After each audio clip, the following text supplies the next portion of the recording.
we go. Damn it, I had a topic and I forgot what it was. What were we talking about before it came, bro? Bro, humor, man. You call me a little boy. We're talking After that. about Kanye West's wife. After that.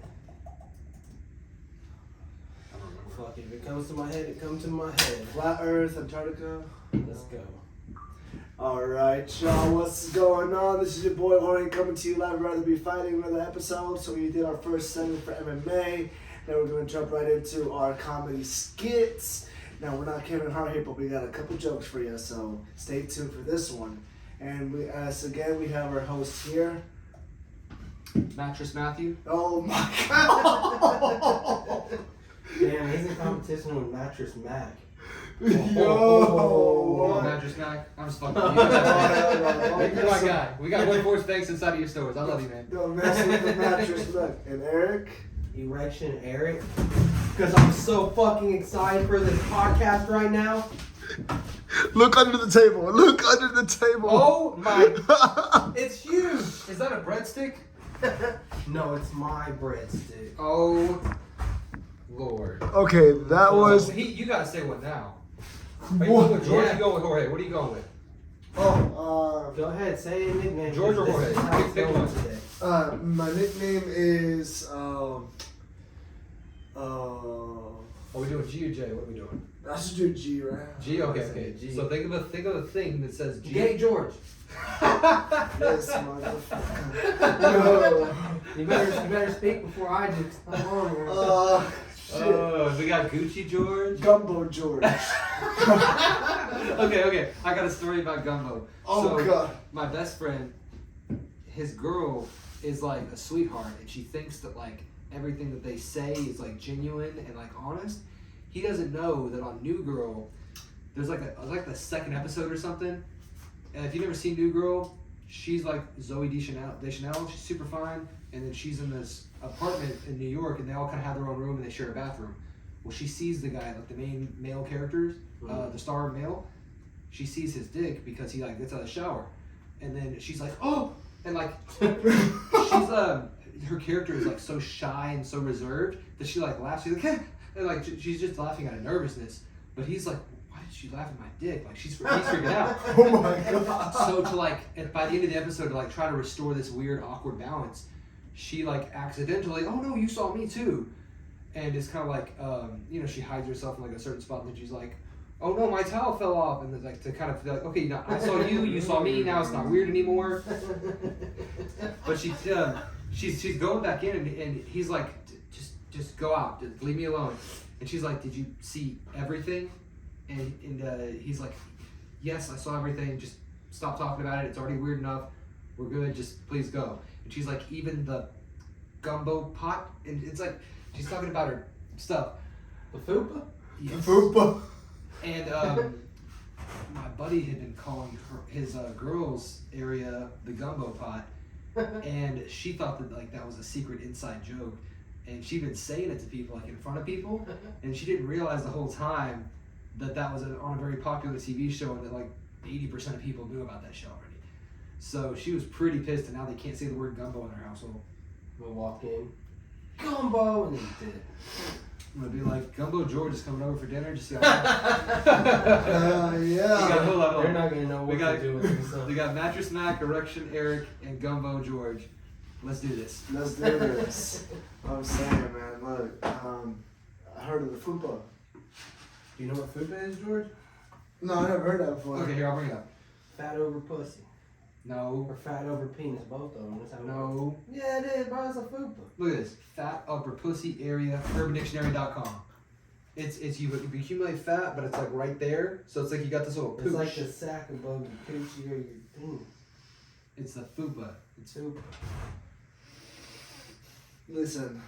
So we're teaching you some shit today, buddy. Look, I just. Oh, it could also be fat upper pubic area, but no, ain't nobody saying that shit. Yeah, nobody's saying that. Nobody. Anyways, let's talk. Let's change. Let's go with the motion of the ocean, and see where we land. Okay. Dang, this podcast off the rails on the start. Not even 5 minutes in, it's already out of there. Hey, look, no wind is favorable if you don't know where to go. So this is my wind right here. So I was Earth, watching. Wind, and Fire. Huh? Earth, Wind, and Fire. What about Earth, Wind, and Fire? You sound like me talking. Sound like the Tasmanian devil.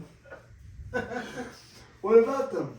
I don't know, I'm just saying it, bro. I think. Shout out to Earth, Wind, and Fire. No, honestly, that's so weird that you brought that up because I was listening to their song Fantasy, and it talks about a man's fantasy and how they think so many things, but it also has a few verses on there where it goes like, every thought is a dream, just waiting for the kingdom of doing, and it makes me think about the manifestation process. So like every thought you have, whether it's predominant, well, it has to be predominant, you manifest it. So recently I got into this thing called the states, and you feel like you've already received your desire and you just don't think about it for the rest of the day.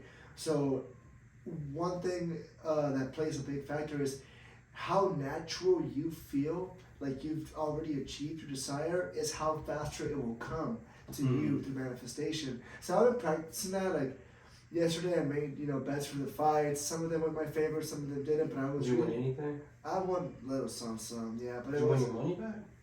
No, Damn. it wasn't profitable, yeah. And I was just thinking, like, damn, really? Like, I was so excited. Like, this isn't me. I was so excited. I was really confident, and then it let me down. And it was in the most unexpected ways. Like, people thought, the other one was gonna win over the other one, but it was way unexpected. Everything happens at the perfect time. Right. What law is that? It's a universal law. Mm-hmm. Everything happens at the precise time. Precise time. Yeah. You know what's weird about that though is, so y'all have heard of Phil Collins's song "In the Air Tonight," right? Mm-hmm. Well, one of the fighters walked out to that yesterday, and I thought it was really good. So I put it on the way here to this episode, right? But one thing I learned is that people have been trying to figure out what that song has been meaning for a long time. Mm-hmm. So what is the meaning behind "In the Air Tonight"? Well, basically it means about divorce. It means about infidelity or cheating. And Is that right? Is that true? yeah, if you listen to the words on "In the Air Tonight," he says, "I can feel it coming in the air tonight," and he goes, "I remember." No. He goes, okay, so it goes somewhere where there's a guy in the water. He flashes his light at the guy, and the guy's asking for help. Mm-hmm. But instead, Phil, the artist, in the writer, he's just flashing the light at him and telling him, "No, I've seen your face before. You cannot get me this time. You cannot deceive me this time." That face and that person in the water was actually his wife. Mm. So however many times that Phil Collins got cheated on, he's been there before. And up until he had enough. Yeah. So he had enough, he left his wife, he went through a divorce, he had 2 kids with his wife at the time. She's still alive, she's 72. He's like, yeah, he's like 78, about to push 80. Jesus. Mm-hmm. And he was saying he was very mad whenever he was writing that song in the studio. He said this on the Jimmy Kimmel show. He's like, "Yeah, no, that song is full of anger. That song." That's crazy. I didn't know that. And we're all learning some shit today. And it baffles me because if you pay attention, a lot of good songs in this generation, even back then, were all invoked from emotion. Mm-hmm. Have you ever heard Lil Uzi Vert's song "XO Tour Life"? I don't really care if you cry. Yeah. That song was invoked by emotion because. What Lil Uzi song did you keep listening to when we tripped on LSD that night? That's the one. Was it that one? No, that was the one. It was that one, yeah. Oh, shut up. I'm surprised you remember that. I'm surprised I remember that. But I did remember you sitting there just replaying the song and listening to it. That was a bit of a trippy song. But songs get more intense when you trip.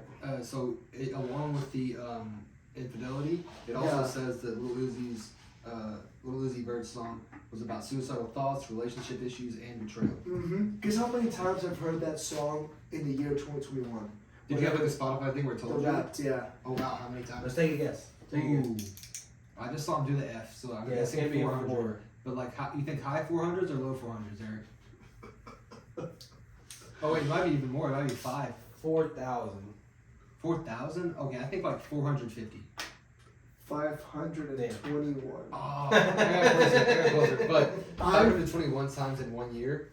Okay, That's for more than reference. once a day. That's almost twice. It's getting in that twice a day territory. For reference, I listened to my top song, and my song I listen to more than any other song. It's by Kenny Chesney and that guy. What? You listen to country? Yes, Oh, sir. hold I didn't on. know that. All right. Wait, hold on. See, I feel weird listening to country because I dress city, I live city. I don't fucking use tractors anymore. I don't go fishing anymore. So it feels fake advertising if I say I listen to country all the time. And it does kind of make you sad if you listen to the wrong country. I think those are just stereotypes. Who cares how you dress? You like the music you like. You like what you like.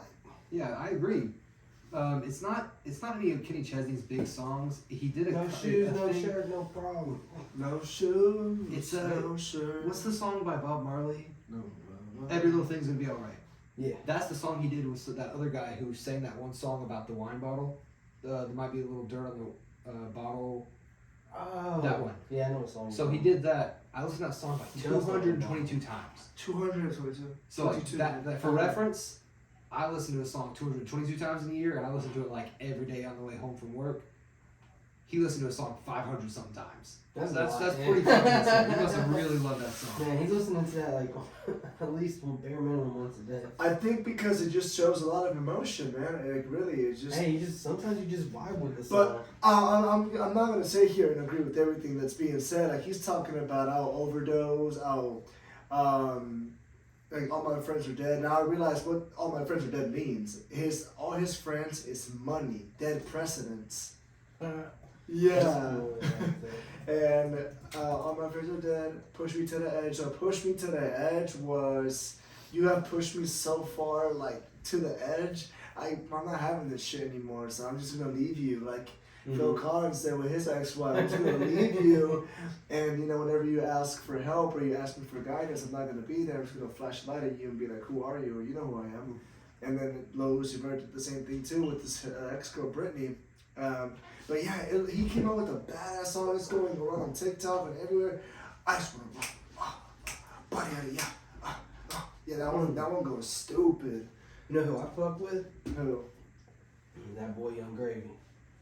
What? Yo, Young I Gravy's love funny. Young Gravy. He comes on like everyone's podcast all the time, dude. He's a cool fucker, bro. He's funny. So, speaking of like our fighting podcast, he is like famously like, I'm not fighting anybody, I'm a lover, and like he's going after people's moms, and like not like a He's little like bit. the MILF hunter, bro. He is the one Cougars should be aiming for. He is like the Cougars' golden snitch, like or He's golden like goose. 6'7". Oh, he's He's tall as fuck. He like Jorge loves Riz or George loves Riz. Yeah. This man Young was Gravy born dog. with the Riz. Yeah. Okay, He really was, okay. bro. Like, He's you just think- so like calm and smooth with shit he does. It's like when he's talking, you can hear it in his voice. Oh, in his raps, in his talk, the way he talks, everything he does is just like smooth as butter. It's And I funny. fuck with his style of music. Like Also, he he's always making redheads comes- look better, so I'm all for it. he got like an afro sometimes and shit too. I'll bring him up. Yeah, he comes up with like some old school type vibes in music, and he just has good beats and everything. I mean, Young Gravy, the man, bro. Young Gravy. he's chill as fuck. Shout out Young Gravy, bro. I want you on this podcast one day. That would be Jesus fucking Christ, that'd be awesome. great. That'd be Getting awesome. Young Gravy on the pod? Yes. He's Oh my God. 26, Young Gravy's great. And he's killing it. and he's from, where is that man from? It says right there. Wisconsin or Minnesota? Minnesota. It's Minnesota. Minnesota. Got that Viking yeah. blood. Yeah. His name is Matthew, so there you go. His name is Matthew? His full name is Yeah, dude, he's like- Matthew yeah. Raymond. Matthew, come on the pod, brother. We got Matthew right here. Mattress Matt, Young Gravy. We can do this. Let's go. I'm saying. Yeah, I No, love but what made me feel Look at like that. he's actually the Riz, born with Riz, is whenever he pulled Addison Rae's mom. Mm-hmm. Not even Addison Rae. Forget about Addison Rae. He pulled her mom. He's like the milf hunter, bro. Here's that one porn star. Lisa Dude. Ann or something, right? Like the main milf porn star. He pulled her. He just pulls all these moms. Okay, so if he's sitting at the bar, Pete Davidson Young Gravy. and Jack Harlow walk into the room. Young Gravy. I think Young. He just like if you listen to him like talk on podcasts, bro. He's just so chill with it. He just has that like tone of voice. He's just like so calm and just. Contrary to what many think after a PDA-filled VMAs appearance, Young Gravy is in fact a single man. The rapper 26 made headlines in August when he brought Addison Rae's mom, Sherry Nicole, as his date to the 2022 MTV Video Music Awards. All right, I don't know if y'all know this yet. I'm sure you do. Whenever you flirt with older women, they fucking love it. Like, you don't even have to be like serious. If you just like jokingly flirt with them, like, hey, you've been working out, like, they eat that shit up so hard because women are most attractive in men's eyes from like 19 to 21. You can call it gross if you want to, but you can look at the studies, it's true. Every group of men, we all think around 19 to 21 is the sexiest a woman's body will ever look. It's the sexiest they are ever. For some reason, our brains are just wired to love it. Maybe it's reproduction, who knows? It's just how it works. Women's brains don't work like that, though. Women's brains think different age groups are sexy as they get older. If he's over here targeting the 40-year-olds, he's going to clean up, and they're going to be so appreciative, they're going to work harder, if you know what I mean. Yo, so I have a crazy story about that, resemblance to that. So I was at Exit 73. Alright, so I was there probably by myself, or I was with you, Eric, sometime, maybe you. Exit 73 is a bar near us. Yes, it is. And it's like a little hole in the wall, but it's very popular. Like 100. Yeah, it's like the go-to spot. It is the dive bar in the city. It really is. Yeah. So I was there one night, and then I was just having a good time by myself. Whoever I was with, I don't really remember. How long ago was it? That was like 2 years ago. Probably. Maybe. So there was this MILF sitting with a group of her friends. She had blue hair. She was busty, boy. She was on some surgery type shit. Damn. I'm saying, so here's why I'm bringing her up. So I was sitting down next to her table, and then she looks at me, and she gives me a little seductive kind of look. And I look at her, and I'm like, and I just like pick my head up, like, to holla. And then she said, come here. I'm like, okay. I thought she was inviting me over, like, for a drink or something. No, she wanted to talk to me and get to know me. And then she bought me a drink. So she asked me how old I was by telling, about my features and also hers. Obviously, we're ages apart. So I told her who I was. I was 22 at the time, or 21. I was 21 at the time, and she said, "Oh my gosh." Hey, I was gonna do something for her. And so she was like, complimenting me, saying you're such a cute boy, just a cute little young man. She said, "Come clean my pool." Damn, bro. and Rico Suave over here, pool cleaning. And so I'm like, okay, she's calling me cute in my line, whatever. And so I said, so what do you do? She's like, I actually use men for money. I'm like, what do you mean by that? She said, well, they take me out to coffee. They pay me for coffee. $150 a date. I said, Shit. What? She said, yes, honey. She was like, men pay me to go have coffee with them. Yeah, So, old Is she rich. a prostitute? Old Or rich. Here's the thing. I got a story about this. So uh-huh. I didn't know anything about this world.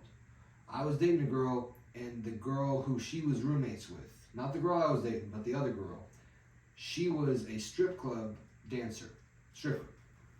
She also did all sorts of stuff like this on the side. Now, it's different than being a prostitute. A prostitute, the whole area over there, the whole idea of that job, it's stigmatized so hard in society. I mean, kind of rightfully so, but it's also kind of demonized a little too much. Because sex is sex work is literally the oldest profession. Well, the difference between this woman is that she sold content, and she showed me some of that content. And yes. And I'm like, dude, this is crazy. I barely even know this chick. She's showing me her everything right now. Hell yeah. And she's buying me drinks. Okay, so Oh. wait a minute. Alright, go ahead. So- Well, hold on. You don't know if you want to smash a girl who's doing this because maybe she smashes everybody. So, maybe it's not a good idea. Wear condom, we good to go, buddy. Like, what the fuck? What'd you say? Like, you good to go, Alright. buddy? Finish your story. Finish your story. Okay, so we left the bar. I want you to call yourself Epileptic Eric next time you start the podcast. Because I can't do CTE because it's different, but So we were leaving the bar. She didn't want to leave until she said bye to me. That's how deep the connection might have been. Like, well, I wasn't aware of it because I was drunk. So she said, "Where is this man she?" was unconsciously rizzing. There you go. I mean, sometimes Natural you're not risk. aware of it. You just do it. Natural risk. So she was walking out. She was telling her friends, "I don't want to leave. I want to say bye to him. Where is he?" And so I was walking by the door, unknowingly that she was there waiting for me. And she said, "Oh my gosh, you're here. Bye." And she gave me a kiss. I think it was meant for the lips, but she did it like closer to the cheek. And so I was just like, what? So I'm like, the whole night I was just like, oh, I pulled a MILF. Like, I didn't walk out with her because her friends were dragging her out. Like, her friends were, let's go. You got the number, you got... No, I got her social. Her socials, yeah, her Twitter and everything. Oh, I thought you were talking about her social security number. I was like, what the hell? You want Damn, bro. I was She might be balling. He said I'm about to report her to the IRS. Like, She what might be the balling fuck? on that OnlyFans trying to get some credit cards or something. There you go. Damn. And so she left, and then after that, the whole night I was just like, bartender, pass me a motherfucking drink. I need it. George feeling himself. He's like, alright, I got it. Honestly, like, You know? what would you say led up to this awesome conversation? Did you just make eye contact with her? Like, how did the whole thing initiate? Or were you just like, Okay. talking to everybody? You were having so much fun? So there you go. So one of those things is a social group. So whenever you have, if you want to build risk, you have to have a social group. Now us, we're a social group. So whenever we go out, people are going to see we're talking to each other, but we expand our social interactions. It's better. One thing I can tell you with that answering that question is eye contact tells a lot about initial attraction. So you can approach a girl, you can do cold approaches, be like, hey, what's up, baby? Or you can be like, hey, are you from Paris? I think I fell for you. Like Eiffel Tower. Stupid. I love stupid pickup lines like that because if you do it and you admit that it's stupid while you do it, it's like cute and endearing. But if you do it and you're like, oh, I have the best pickup line ever, and you try to pretend like you're cool, it doesn't work. It's like the Affliction t-shirts. Yeah, anytime you try too hard, try to be too serious, it never works. Yes. Mhm. So So yeah. literally, it's just like, I mean, that's like advanced networking. You can use that not just in like Riz and like picking up women.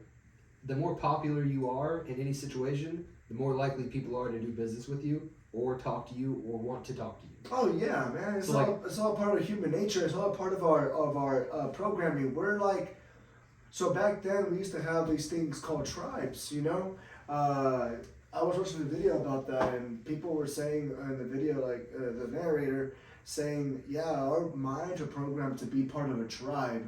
So whenever we feel left, whenever we feel alone, we're seeking that tribe, or we're fighting for survival when we're not part of a tribe. And that all dates back to millennia, you know, tribes and all that. So I think that does help even to this day, even in modern society, even with social media being high in the market, networking and social interaction, it's all part of that same thing, a tribe. And so whenever you have that, your interactions with people are way easier. Like I keep remembering, like after I left my apartment, I was very isolated, and I kept thinking back recently, like 5 years ago, 2017, 2018, when I used to go out every single night to Huntsville, Texas, Shenanigans. Have you ever been there? Yes, sir. I've been there, Yeah? Well, I used to go there all the time. I'm talking about girls would be there twerking, it'd be Yeah, the place shots, gets intense. it gets intense. Because it's a college, it's a little college. Mm-hmm. So one side is country, one side is hip hop. I always went to the Oh hip yeah, hop. they do. They have the separate sides. I forgot about that. It's crazy. And you know, they always play some fucking bangers when Cardi B was, you know, popping with that. How many times a year did you say you went? How many years did you say you went? Like how many times did you go? I went every Thursday of every week for about 7 months straight. Back in 2017. When I first turned 18. When I first turned 18, I was March So that you 29. can finally get in places. Get in. Like, So just in that spree, that was 28 visits to the bar, and then how long were you spending at the bar on those visits? Like 4 hours, 2 hours? Probably from 11 to 2 to 11. Okay, so 3 solid hours, every Thursday you practiced and you gained these skills and you created this comfort with this uncomfortable situation, right? Yeah. I mean, literally, you put the reps in and you win. But that's a lot of money, you know. That was a drive too. That was a 40-minute drive from where I used to live right here. And there's a lot of other clubs here, bars here, but I wasn't old enough to get into them. Now that I am, it's go to the clubs. go to the ones, and I always talk. It can be with dudes too. Like if you're too, listen. So if you're too shy to talk to girls at first, you can say you see a 10, right? You're captured by her looks, perfectly normal. Well, she's used to guys always telling her how beautiful she is, but whenever you deeply go there and you approach the girl, that might be like the most interesting part of her day. She may not have a boring ass life, but you approaching her makes her day because she's never used to that. You know, guys see her all the time, but whenever do they approach her? Probably not. So I want to add on to that. When you see the most beautiful girl in the bar, I've dated very beautiful women before, and they're so uncomfortable, or they're so used to being uncomfortable because they're wearing like workout clothes from the gym. Every man and teenage boy, anybody who's sexually attracted to her at all, their heads turn. They're like shocked that she's so pretty. So whenever you go up and talk to them, talk about literally anything except their looks, because just like you said, they're bored as fuck with everybody telling them how good they look all the time. That's their normal. So talk about who they really are behind the looks. And if they're boring, be like, hey, I know you might not be doing anything this weekend. If you come to a girl who's like a 10, and you say, hey, you might not have, I know you probably don't have anything going on, but we're watching the UFC. She's going to be like, wait a minute. You're the only fucking man who's ever said you don't have anything going on. And all of a sudden you separated yourself from everybody else who's like, oh my God, you're so hot. Everybody sounds like that loser. So if you go and talk to her about who she really is, or invite her to something genuinely, like, they can tell like the fake compliments or the compliments from lust versus the compliments for like, hey, you seem nice. Like, do you want to visit? You want to come to my friend's party? Like, there's a huge difference between being fake and being real. Yeah.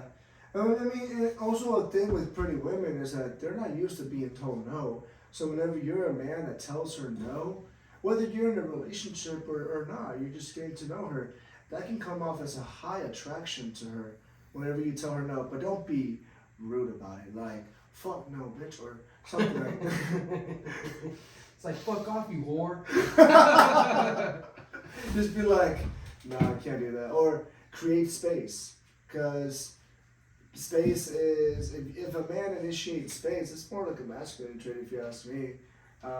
You know, and Huberman, you know, he was talking about Huberman before we started, but Huberman talks about masculinity too, and I feel like taking like supplements for testosterone, because nowadays you don't know what's in the air, you don't know what you're breathing, or what you're eating most of the time. You know, yeah, we live in like in a kind of a processed time with food and stuff, but if you take good supplements, you can knock all that stuff out. You know, and one of those is testosterone. For men is very vital.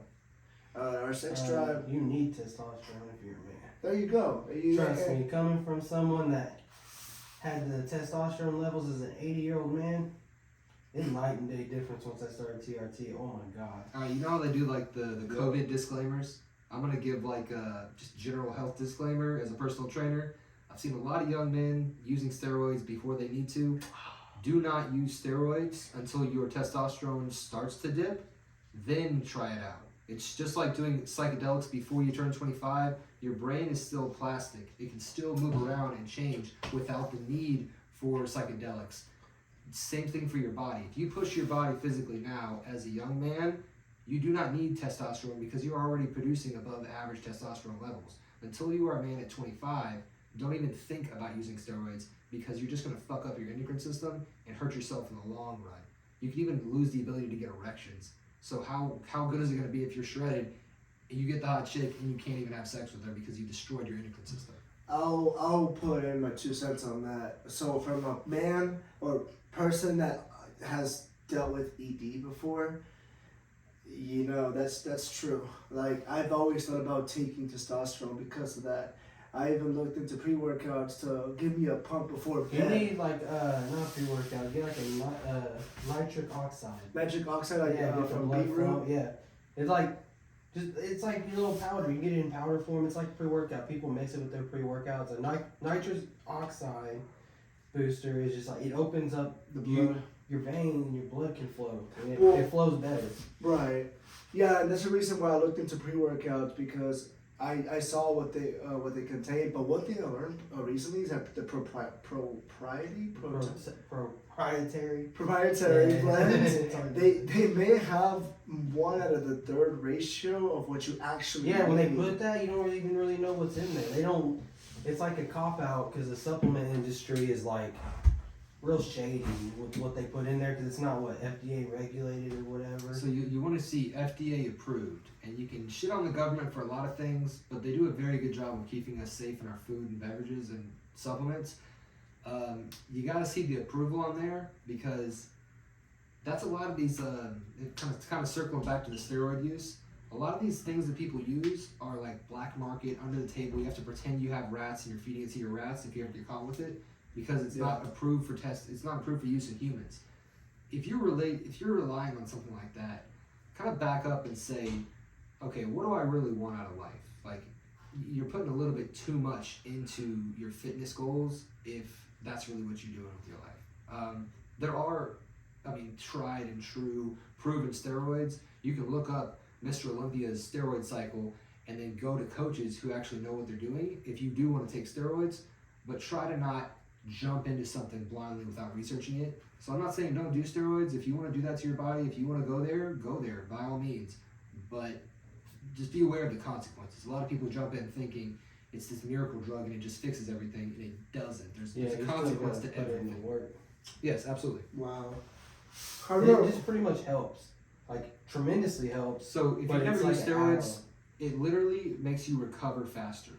You can push harder in the gym and then recover faster because of the steroids. There are some that actually pump you up and make you lift harder, and every time you tear the muscles, you tear them closer to 100%. They grow back more. It's kind of like any of those shows where the main character gets the crap beat out of him, and then he comes back and he's way stronger because he almost died, and he healed all the way back up. Yeah. That's what your muscles are doing. So if you get steroids that make you heal 10% faster, in a year, instead of growing 10 pounds of muscle, you could be growing like 11 to 15 pounds of muscle in that year. Mm-hmm. That's lean muscle tissue. That's not just weight, because you can grow weight pretty fast. If you put on lean muscle tissue, where if you're like a lean body fat percentage and you got more muscle on you, that's what the goal is for every lifter. Everybody wants to be lean muscle tissue, and you can only grow about 10 to 15 pounds of that even with steroids a year. Now, if you're using some crazy steroid cycle and you were already underweight, it's possible to gain more. Like you were saying, you gained, like, I've done this before. I was 135 and I'm 5'11". I was underweight for my height. So I was able to gain like 20 pounds in a couple months because I was so tiny for my size. I could fill in more easily. Now that I'm 200, it's very hard to gain muscle from 200 to 205, 205 to 210 because I'm so over what my height weight should be. Yeah, like another like exception I think that like beats that rule is like newbie gains. Yes, that's exactly what I'm talking about. Yeah. Newbie gains. Whenever you first start in the gym, you haven't been training at all, first time you go to lift weights, your muscles are shocked and they grow exponentially because they have barely been moving around. Like you're barely using your arm to lift your drink up to your mouth. Whenever you first start in the gym, you grow muscle very quickly, and that's where you can gain 20 pounds, 40 pounds in like the first year. After that, your newbie gains stop, and like 80% of your gains have happened already. So you're fighting for that last 20%. Yeah. There's also your genetic max. Like The Rock has the genetic capability to be that big. I don't care what. True, but even if I took all the steroids I wanted to from the time I was 10, my body would physically never grow to be the size of Dwayne Johnson's muscles because he has more muscle fibers there to grow. And stuff. He was already like, did you see The Rock at like 14? Big dude already, so he definitely had the genetics. What's the lines, bro? Let's play a game. Let's play a game. Who's on steroids and who's not? Cause that sounds fun to me. Yeah. All right, we'll start with The Rock then. George, do you think The Rock's on steroids? 125%. That man is juiced up to the core, bro. Look, he's a good entertainer. Like, I'll never forget him and Stone Cold Steve Austin in the World WWF. They were very entertaining, but You know, would I ever doubt him if... Back then, though, he might not have been on steroids. Really? He must have been Back then, I could see him, like, being natural. He might have been on steroids then, but I know for sure now he is. Because he's just, like, ridiculously jacked. And, like, zero body fat. Boy, fucking shredded. Is he in his 50s now? Yeah. Oh, yeah. You don't look like that in your 50s. No, you just don't. Not without steroids. Even the Liver King, like, he admitted to it, so if he missed it... Everyone knew that motherfucker was on steroids, too. I heard Tom Segura, who's a comedian, talking about that. And then I think he was talking to Andrew Huberman about the Liver King. And he was like, yeah, that shocked a lot of people. Sorry, Andrew Huberman doesn't talk like that. Oh, my God. He's just scientific, so I went into that voice. But he was explaining that, like, a lot of younger men who don't really know about weightlifting, who don't really know about steroids, and, like, people who don't lift weights regularly, they would look at that and think, oh, yeah, that guy just eats his vegetables and he puts the work in and he's super dedicated.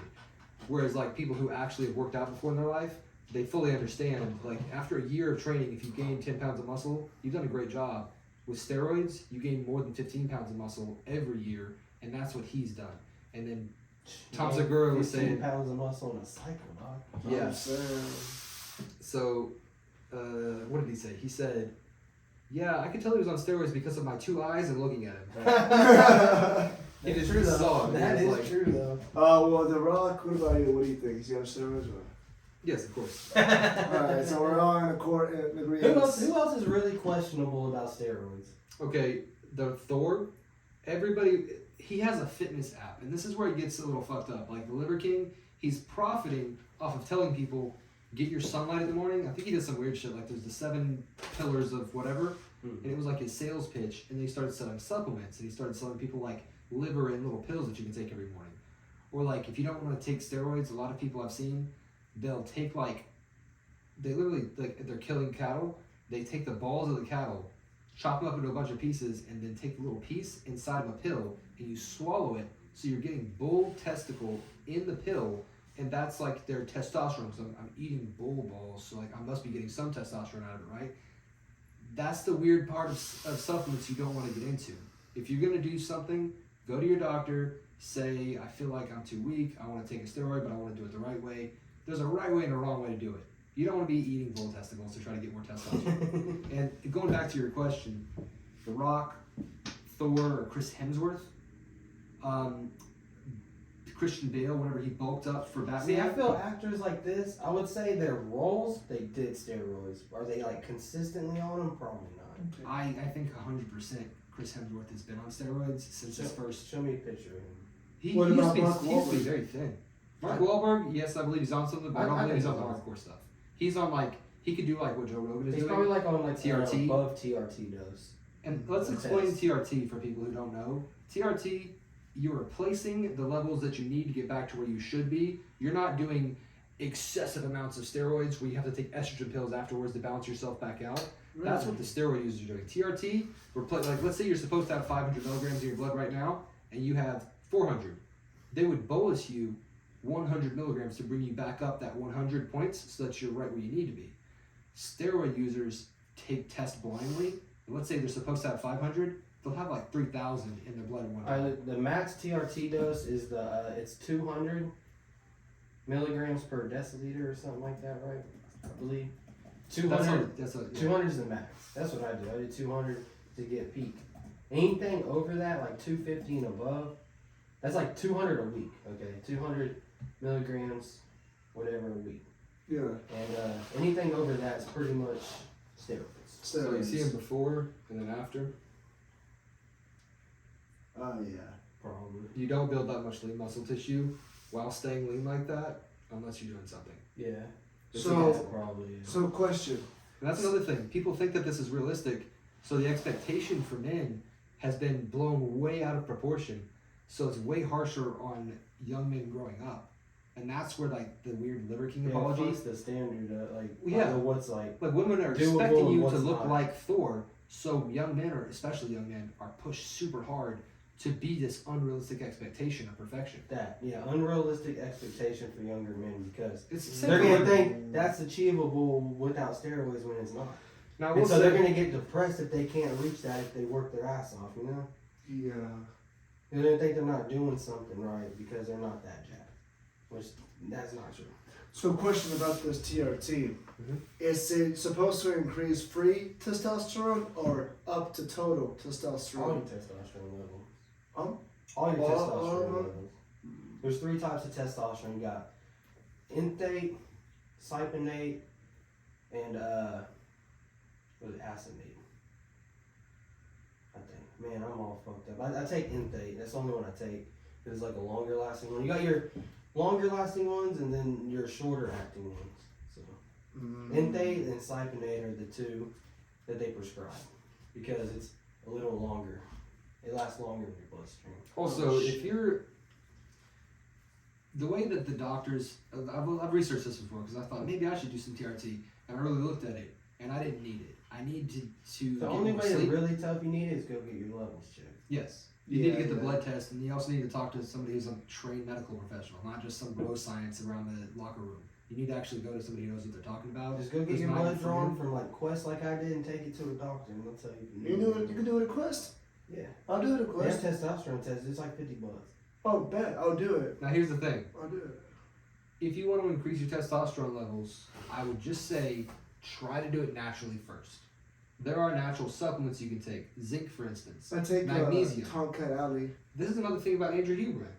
If you look up the vitamins he takes, if you took the vitamins he takes, you could increase your testosterone naturally. Bro. Hold on. Oh, shit, what are you doing, I'm bro? finna show you He's something. about to pull something up. He's hyped about something. I mean, Feeling it. Matt knows me, but he might not know me at this time. Oh, You know me, but he don't know me like I think you know me. Look at it. I'm pretty popular. Oh, fuck that one all up. So look, this right here, my boy. This right here is my supplement Now he got the stack. sup box. So I got that's you. a sup box. And look, it was all for anxiety, but I feel like at the same You time, took all those for anxiety? yes, sir. Alright, so George is saying, Hey. how many's in there? There's like at least 10 supplements. Okay, in I there. can tell you. So This is what I take right now. We got fish oil. okay. I love I like the nut collagen. zinc. Nice ashwagandha claim, We gotta have omega 3s. omega That's the fish 3s, and more DHA if you can find it. Vitamin C, good. Biotin, hair, I guess, for your nose too. Well, the rest of Yeah, it, yeah. okay. No, I do these 2 for my skin. I don't want to look old. I want to stay youthful looking. So I take collagen and biotin because they're supposed to work together. I'm not sure how, but from what I saw in researching it, you need to take both. So, from what? My favorite supplement I've ever taken is back when I like prioritized my sleep is ZMA. Perfect for sleep. You take it right before night and it helps you go into deeper sleep. What's Oh, ZMA? nice. I don't know like what it stands So- for. I just know the ZMA. I From used the- to take it all the time. From the top of my head, I can name a few. This one is inositol. This one helped with my OCD. This one I think was rosemary. It was for mental alertness. This one was Yeah, zinc and magnesium. magnesium.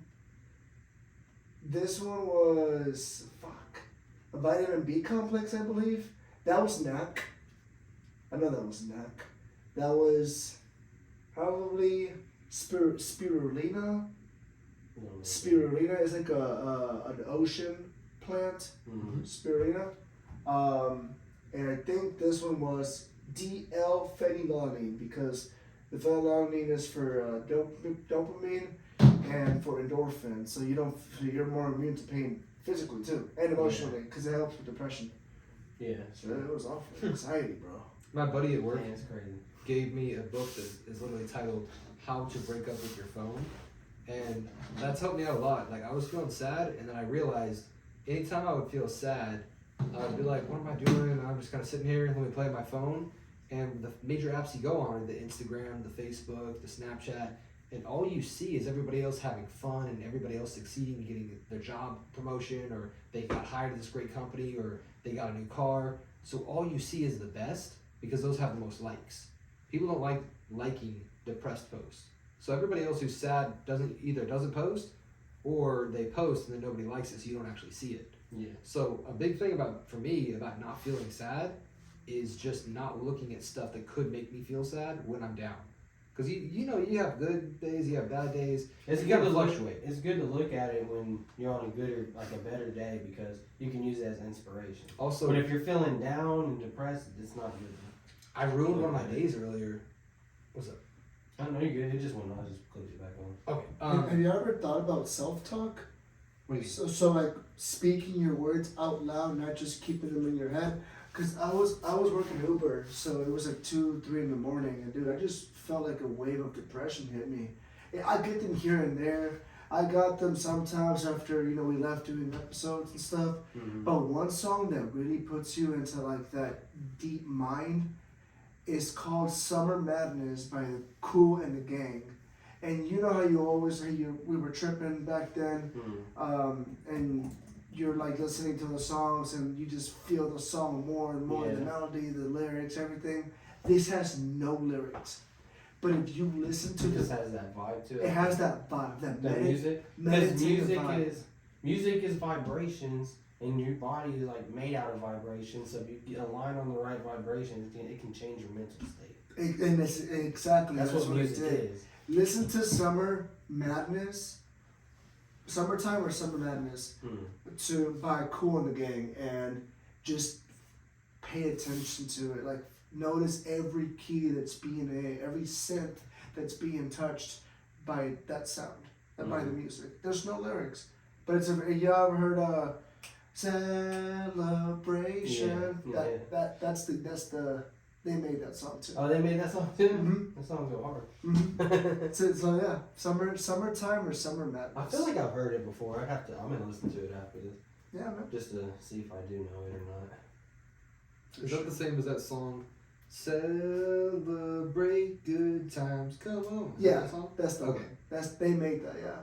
That's cool. Pretty cool. Pretty old song. A lot of older boomers know it. But. I saw a post about boomers today, and it kind of cracked me up. There's this big discrepancy between like the older generation and the younger generation about pay, and it's that the younger generations are looking at the price of gas, or looking at the price of everything in the grocery store, and they're like, okay, in order to survive, I need to make a minimum. I think in this area right here, the low end is like I need to make $18 an hour because after the taxes shaken out, I just need $18 an hour to survive. Up to like 21, 24 an hour to like comfortably survive. That's like the minimum we can accept for jobs. I have 10 years of restaurant experience. I went to get a job with this company that I like because it was like small business owners. They cleared like way more than enough to pay me $15.50 an hour. They clear way more than enough to pay me $18 so I get what I need to after taxes. They tried to offer me $13.50 an hour, and I had 10 fucking years of restaurant experience. So these business owners are like blind, and then they bitch all day every day about they can't get good help. But people don't want to give you good help if they don't get rewarded for that good help. You need to show the incentives on your side. High turnover rates if you don't pay a reasonable wage. But you need to pay a living wage. Reasonable, I feel like so much of this has been controlled by the people in charge of the businesses and the workers. Now that COVID is hit and people realize like, why the fuck am I doing this? They kind of realize like, I'm worth so much more. What the fuck are we doing?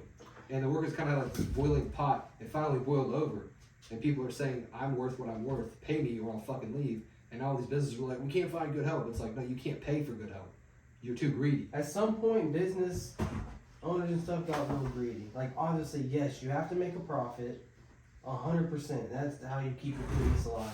And wanting to keep more than, like, what other people make is fine, too, because you're the one running shit, and you're the one handling all stuff, so you should make more. Yeah. But there's a point where it gets, like, how much money is too much money? Check this out. CEO pay has skyrocketed 1,322% since 1978. That means that the average CEO is paid 351 times as much as a typical worker in 2020. Alright, I don't remember this guy's name, but there's this dude. It was a huge news story, like some CEO, and he was talking about this topic, and he's like, yeah, it's bullshit, everyone got greedy. So he guaranteed minimum wage at his company was like $80,000 a year. Oh.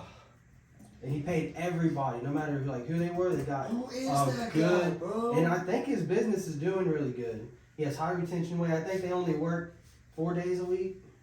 shit like that. Yeah, Is it Dan Price in Seattle? possibly.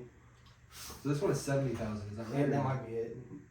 Okay, a Seattle CEO who announced in 2015 that he was giving himself a drastic pay cut to help cover the cost of big raises for his employees has announced his resignation. What? Oh, Let me yeah. see a picture of it. Let's see this. He made some I money. think I can man. remember if it's. There's no pictures of him on the app or on the website.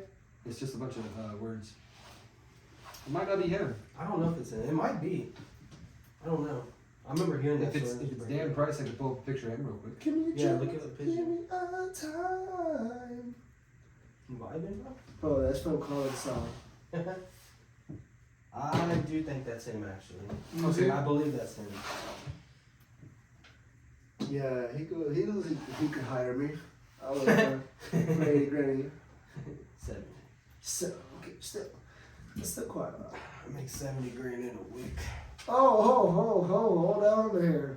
Mr. Lucky Charms, where's the pot of gold? Give me some. That pot of gold in my bank account. Oh my gosh. Did you hear that? Did you see that Steve Harvey thing I posted? The Steve Harvey. About the change?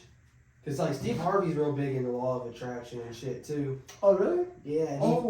And he had this, there's this video I posted on our Facebook or whatever. Let me check it out. Oh, the Jorge read that And he- one. Oh, go ahead, And he said he only keeps hundreds, like, because he wants to, like, only, like, vibrate himself and attract hundreds. Like, anytime he goes to a store and pays with 100 and the change, no matter how much the change is, he gives someone else. He gives whoever he's with the change, because he only wants hundreds, because that's what he attracts is hundreds. He's huge into the law of attraction. Some people are like that. I heard somebody Here talking it is. about. I give you 100 and your change is, you give me change. Whoever's traveling with me, I give them all the change. If it's 20s, 10s, if it's $80 a change, I give it away. I don't want nothing except hundreds. Because it's the law of attraction. I only want hundreds. That's the largest denomination bill. That's what I attract. So I attract hundreds. Because I don't want nothing else. It's the law of attraction. If you start putting your singles away, you'll stop attracting singles. I'm at a grocery store. I think Steve that- Harvey has, grocery like, store, no. oh, shit. I fucked up the mic, but we're good. Okay, I think that. I mean, obviously, if you're making like fucking 50 grand a year, do not do that. Do not give away your money. That would be financially irresponsible.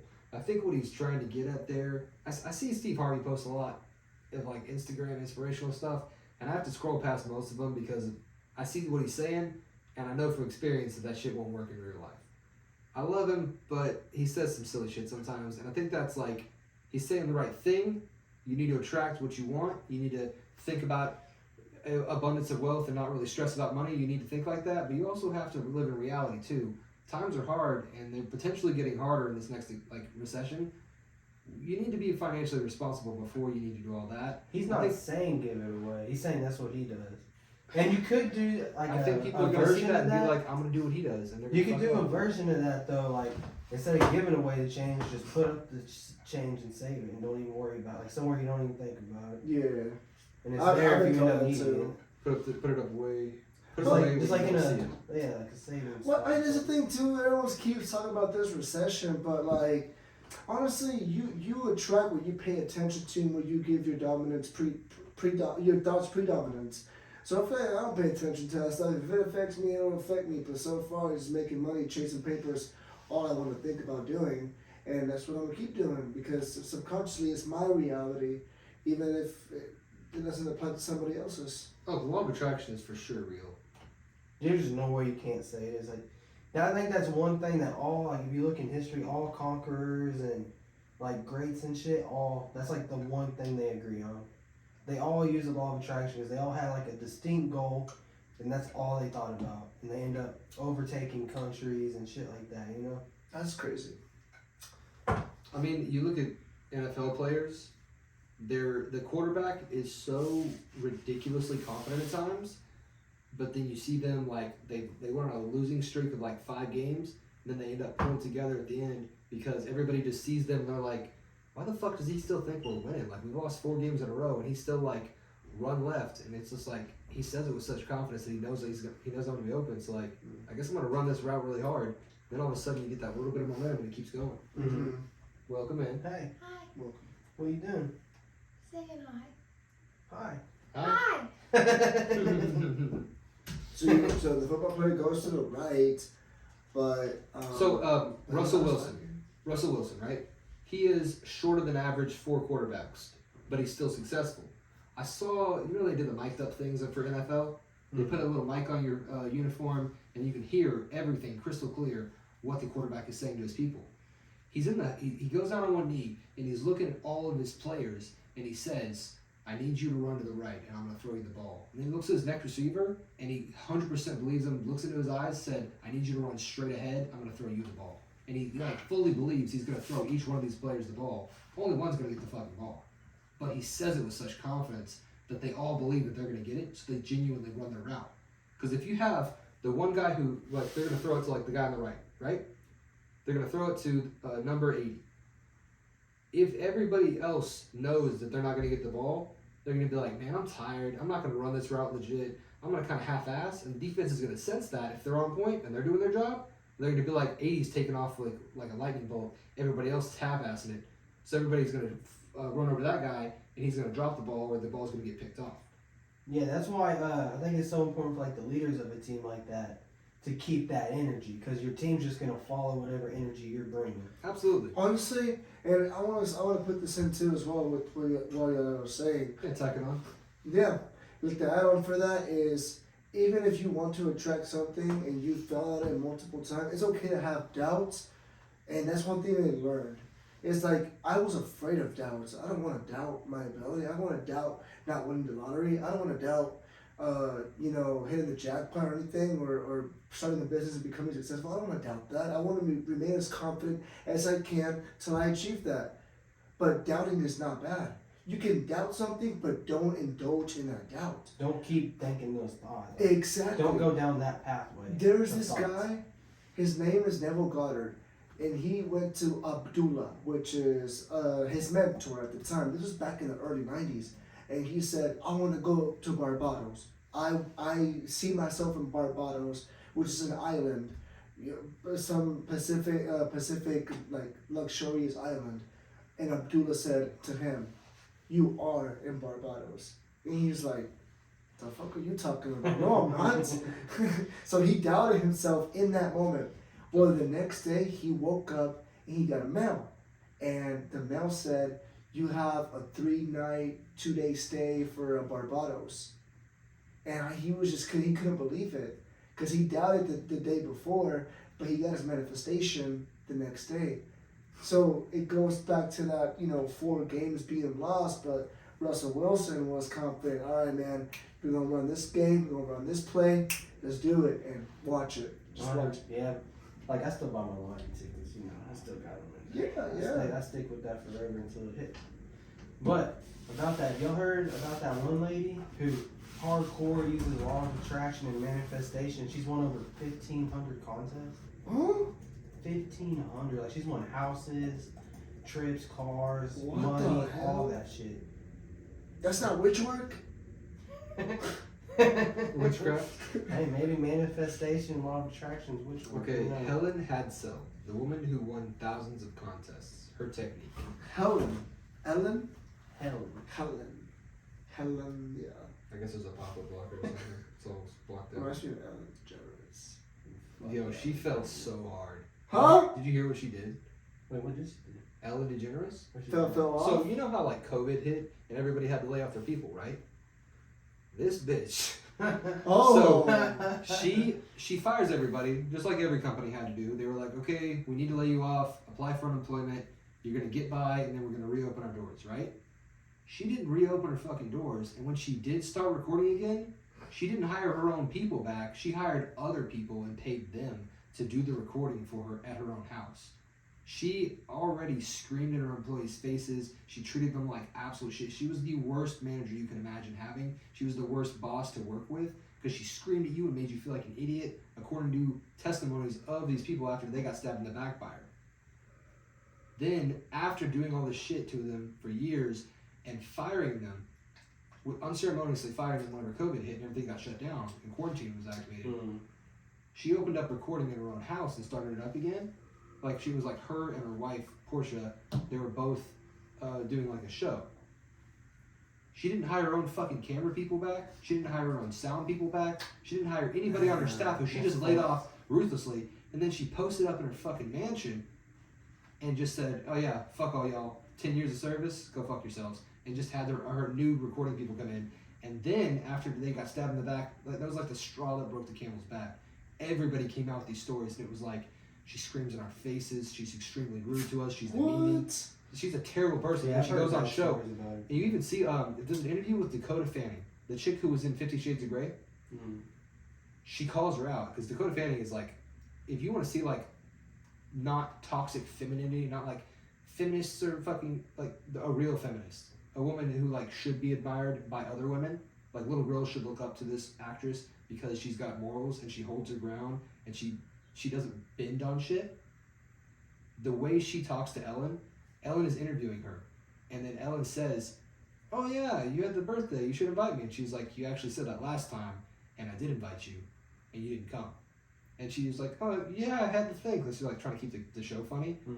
She got invited, and then she went to go to a baseball game with George W. Bush instead of going to the birthday. And then Dakota Fanning was like in another movie. It was like 50 Shades of Grey 3 or whatever. And she calls her out. I love that, like, assertive, actually, I did invite you, you didn't show up. I love that. Yeah. Damn. She's a gangster. That's me, bro. I'm a gangster. Gangsters. Fuck you. Man, So it's bro, not a like- gangster, it's an Eric Gamster. Yeah, an Eric Gangster, not the gangster. It's a gangster. That was my wrestling name when we used to watch WWE when I was like 12 years old. We used to wrestle in the back of Dalton's backyard. Be Oh, honest. shit. Like, we had real matches. We had ladder matches. I remember that Oh, ladder match that no. one time. It was me, Dalton, and Logan, bro. And it was like we actually set up a ladder. He had this giant mat, like 20 feet by 10 foot, huge thick mat. We'd wrestle on that bitch. We got this real ladder, and we tied up the belt in the tree, and you have to climb the ladder to get it. And whoever gets it is like the winner. Yeah. And we used to do that. We'd fight, and then it was me and I think it was me and Mason climbing up the ladder to see who was gonna get it first. No, it was me and Logan climbing up the ladder to see who was gonna get it first, and here comes Dalton right behind me with a steel chair. Oh, Smacked me right in the back, bro. And this was not a thing. He hit me for real with a steel ass chair. I just fall off onto the mat and I'm like, ah. So Logan fucking won. My back was bruised for like 3 fucking weeks. oh my god. It was bad. You just went straight on. Boom. Man, I got a real bad concussion too, wrestling. No. It's Dalton's brother, Zach. He was a little older than us, and he was like almost 300 pounds. He was a big boy. Nice, super nice guy though. But we were wrestling, and then he got me in like a tombstone type thing, and tombstoned me off the fucking trampoline. Like he's gonna do it on the edge, but he missed, and I like slid and hit my head straight to the ground off the trampoline. I barely remember much. I was fucking. Oh I had to go my to the hospital gosh. and rocked. Have you ever seen that show with Rob Dyrdek, Ridiculousness, Yeah. where they scorpion? Oh, You know what god. the That looks yeah, bad. when the lights go That over. looks bad. Anytime like their neck gets caught and their whole body weight goes back on their neck, it's like, oh, like Yeah, you hope they don't hurts. die. Ugh. And I'm guessing like people have died from that, but they don't show it. But it's like every time somebody sends me a video of like a gym accident or a terrible fall where somebody breaks a bone, I always cringe. And I hate watching those videos. And the scorpion thing is the same way. It's like, Same. Man, yeah, I saw it on way. Facebook the other day. This real bad video. I was like, ooh, it's sad. Like some dude was doing like some CrossFit where they lift the bar up and like push it up or Yeah. whatever. And he did that and it slipped when he pushed it up and he kind of fell forward and it fell on his. oh no. It fell on his head and he like boom and he was like twitching on Was the it a ground. bar? It's a bar. Okay, so what happened is it's a clean and press. He is in like a squat position. He reaches down like a deadlift position. He snatches up the bar, puts it here, and then launches it up. Whenever he did that, you're saying it slipped out Yeah, of his it hand? slipped out of his hands and he like fell forward kind and of- the bar fell on his neck. So it comes Ooh. down and then hits him in the neck, and it's a barbell. The And barbell is 45 weight pounds, on there. and if there's weight on it, that's extra on top of the 45-pound bar. And he like fell back and he started twitching and then apparently it paralyzed him. It was just sad to see. I was like, oh my Yeah, God, of it was course. horrible. You see, Hell no. in the gym community, we make fun of the CrossFitters because they get injured extremely frequently because they do sporadic, crazy movements. You can get in great shape doing some CrossFit workouts, but you can't let your guard down for a second, and that's why they're very risky. As a personal trainer, don't do the risky stuff unless you have somebody there coaching you. You gotta weigh the risk and rewards to each movement. 100%. You do not need to do deadlifts, for example. If you do deadlifts, you can do 3/4 deadlifts where you don't go all the way down. Much safer potentially for your back. You don't get as much of the range of motion, and you have to do 2 workouts to get the same thing worked out, but much safer. It's like a much less risk, still plenty of reward. Ever since I tore, like even like when I was back in really good shape, and Is that when you warming up your shoulders? my shoulder was fucked. Like it's still like kind of fucked to this day.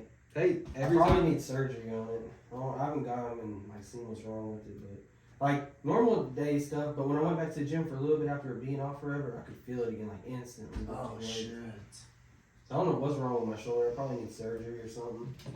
And that stemmed from baseball actually. It was after I was probably like 22 or something.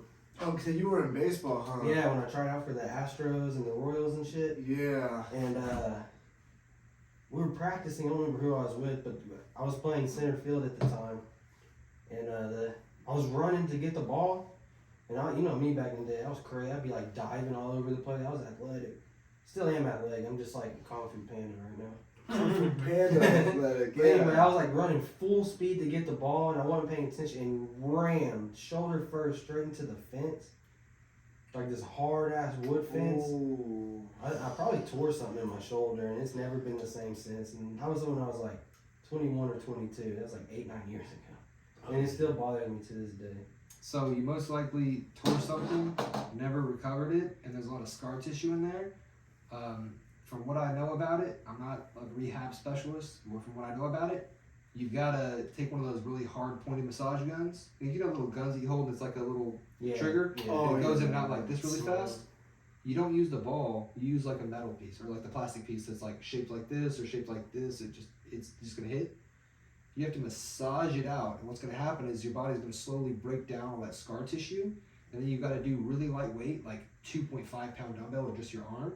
And if it's like, let's say it's your lateral deltoid, like the outside that does this for your body, you got to just do that motion like 100 to 300 times a day. And then you got to do it every day for like 2 or 3 months in a row. And then you go from 2.5 pounds to 5 pounds. And you can't jump up even if you want to. You've just got to put the reps in and keep massaging it out. What your body's going to do is it's going to break down the scar tissue that's built up there, because the scar tissue is in the way the muscle wants to grow. So you've got to clear it out and then build up the muscle on top of it. But you can't lift heavy. So it's excruciating because you want to just go in there and rep it out and go heavy, but you have to restrain yourself and be disciplined and just keep putting the reps on it. And you got to do it every day. Like I worked around it. Like if I warmed up really well, like before every workout, I used to just mainly warm up my shoulder. Like with real light weight, just a lot of, I remember. and just warm up. And once it's warmed up, it's not so bad most of the time. Every now and then it'll hurt, but I have to warm up like thoroughly, otherwise it's super painful. I would say if you want to fix it, I would fix it now before you're like 50 and you can't fix it. So if you're going to fix it, I would say fix it. Like obviously you got a lot going on right now in life. I would say get to a stable point, and then when you can work on yourself more, work on it then. Yeah, that's true. Then there's little things you can do like day to day. Like you can literally just move your arms like this. And Yeah, I that probably could should be be rehab. doing like little exercises on my shoulders and Yeah, shit. it'd take like 10 minutes before you go to bed. You could do that. Or right after you wake up. If you do this long enough, you know how to fly. No, y'all ever seen that trick where you like stand like in the doorway and you push your arms against the wall, like the door as hard as you can, and then you step out and your arms just naturally go up? What the hell? You ever tried that? Go try it. oh. Go try it now. We're gonna try it. What is it? Open the door. Alright, Matt, break this down play by play. I'm gonna show you how to do this. Alright. So you're gonna push against the wall and try to activate the outside of your deltoid. George is trying this Put your trick hands out where there. you stand in a doorway and you Where you push your step in. arms real hard across, Push out like to the comfortably, door and keep pushing harder and for harder. like so you 20 push as hard as you seconds, can. and then you step out and your arms will naturally go up. Keep doing it, and then hold it for like 30 seconds, and then come over here and just stand normal. Casting. Come over here and just stand normal whenever you feel like it's tired. And then Alright, just try to stand not move normal. your arms, and your arms will move up. Yeah, just stand. Okay, here, just let go. Walk in, and then And stand just stand normal. normal. Oh shoot! Hold on. It's weird, isn't it? Oh, George got that phone, now he's shadowboxing in No. That's crazy. I can't believe we never done that. We used to do that when we were kids. Really? Yeah. So what is the whole science behind that? All right. Mr. Mattress Matt, eh? This is what do you call this? This is Muscle Matthew coming at you today. Oh my Oh gosh. shit. So- There's so many M's, bro. This is Eminem Matthew. Sponsor me.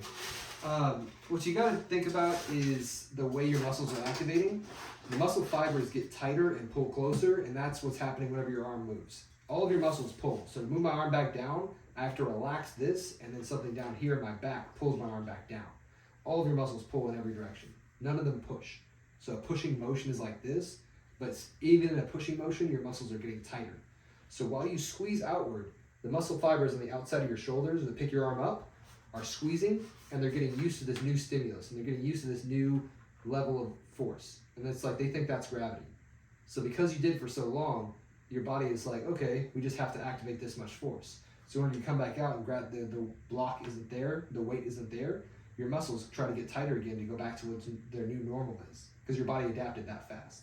And it wants to lift up, so that's what's happening. Your muscles are just wanting to activate and grab. Pretty cool, Yeah. huh? Shit. Muscle memory. Muscles, knowing their memory. I just keep my mind is just learning a lot.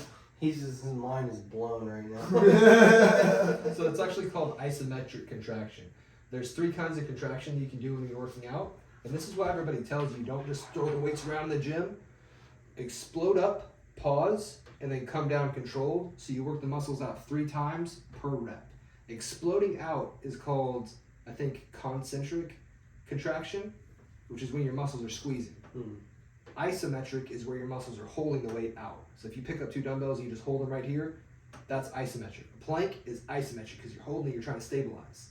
The muscles are kept at tension. It's like if you do want to get your biceps taller, what you can do is come up to the point where it's highest and then hold, and that'll actually grow that part of your bicep more than the rest of your bicep. And it can make that peak of the bicep higher. The opposite of concentric, where you squeeze up, is on the way back down. You just go really slow, and that's eccentric. So there's 3 types of ways you can work out your muscles on the same rep if you do it right. Makes sense.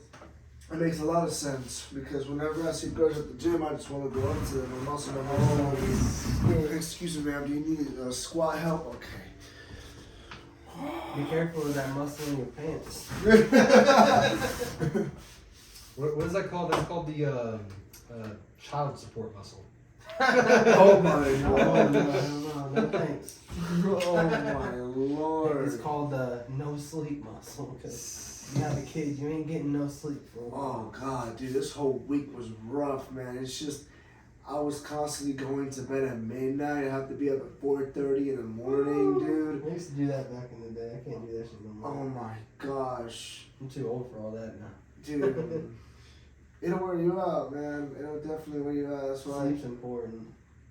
Mm-hmm. You can't get it when you have a kid though, so you just gotta do what you can. Live on energy drinks, even though I already lived on them. Dude. While we're talking about that, shout out to Ghost, sponsor of this podcast. We love you. Shout out to Best tasting Ghost. energy drink out there. If you haven't heard, it's Rather Be Fighting. Please follow us. We're on all socials. Oh, and bring Bubbalicious back, Get man. on them, George. Tell them fucking. Man, that Bubbalicious. Have you ever had Bubbalicious gum? They literally It's drop. Bubba-licious. Exactly. They grab a whole pack of them, rip them apart, drop the Bubbalicious gum into that drink. Instant magic. Fucking delicious. You ever seen Powerpuff Girls where the dad's making the Powerpuff Girls? Yes, he was cooking up something. He's And cooking that- up some Bubba-licious. And that's what Ghost cooking. Hey, dude, I don't know what they cooking anymore, but you gotta cook up some Bubbalicious, man. You gotta bring back that Bubba-licious. Hold up, let him The cook. fans want it. Hold up, let him cook. They're cooking it up right now just for us. What's up? I bet. I mean, I'm hoping. Shoot. I drank the, let's see what flavor I had today. Uh-oh. Sour Patch Kids Red Berry. Very delicious flavor. What do we have here? It's in the camera. It's You see, in the guys, so you camera. know I'm not capping on you. What's the ghost? Which, oh yeah. Ghost is really good tasting though. Well, They have really good flavor. so have you ever heard of Alani Nu? Yeah. I know Just you've got been back. on this too. My favorite flavor so far is what is it? Shaved ice. Yeah. The shaved ice flavor. It tastes like the dye that they put in ice. Remember like elementary it's school? fucking good. You go outside and they got that shaved ice cone. They put that syrup on it. It's just like liquid sugar. It tastes like that liquid sugar. It's delicious. Shit, this reminds me of I don't know if it was middle school or early high school. Like for some reason I can't get brain freezes. What? I absolutely can't. You gotta have a brain. Oh. That makes sense. He's cold. Dude, in high school, I used to bet people $1 Yeah. that I wouldn't get a brain freeze and I chugged their whole icy. So I used to make some ones doing that, and I get free ices because like you gotta buy me the icy and pay me. If I can't do it, I'll give you $1. Damn. They're like, all So, right, bet. I I got used a to theory. just chug them hoes. Never got brain freeze in my life. I got a theory. What Have you ever theory? had braces? No. Okay, you got a pretty good jaw on you. My theory is that you developed a very good palate. The palate is the roof of your mouth. So I'm thinking you have a very broad and thick palate, which is very good because you have healthier nostrils, you have a healthier airway. You're more likely to be you have good genetics in this area of your face. I got plenty of flow in this big old nose. There you go. So here's the thing. If you look back at Native Americans, they all organic, they raised their own vegetables, they were extremely healthy, strong people. So I'm thinking you just have really good genetics right there, and it was so thick compared to the average person, you couldn't get a brain freeze because you had an extra little bit of protection there. Shit, that was my hustle in high school. Now, I had a little bit I of don't know if any of that's true, that's all bro science, but maybe. Dude, no, I mean, it's a possibility. All I know is like I chugged like 4 at once, like back to back to back, trying to get one once and just couldn't do it. You know, just My stomach hurt from chugging all of them in my head. Your stomach, yeah, your intestines probably hated you a little bit, huh? For me, nice for a while. he said poop sickles up in here. For real though. You know, just thought of you mentioning that high school story. What? What would y'all look like right now with I'll those show you. beards? I'm sure you got some pictures and I got a nice picture of me with no beard. You?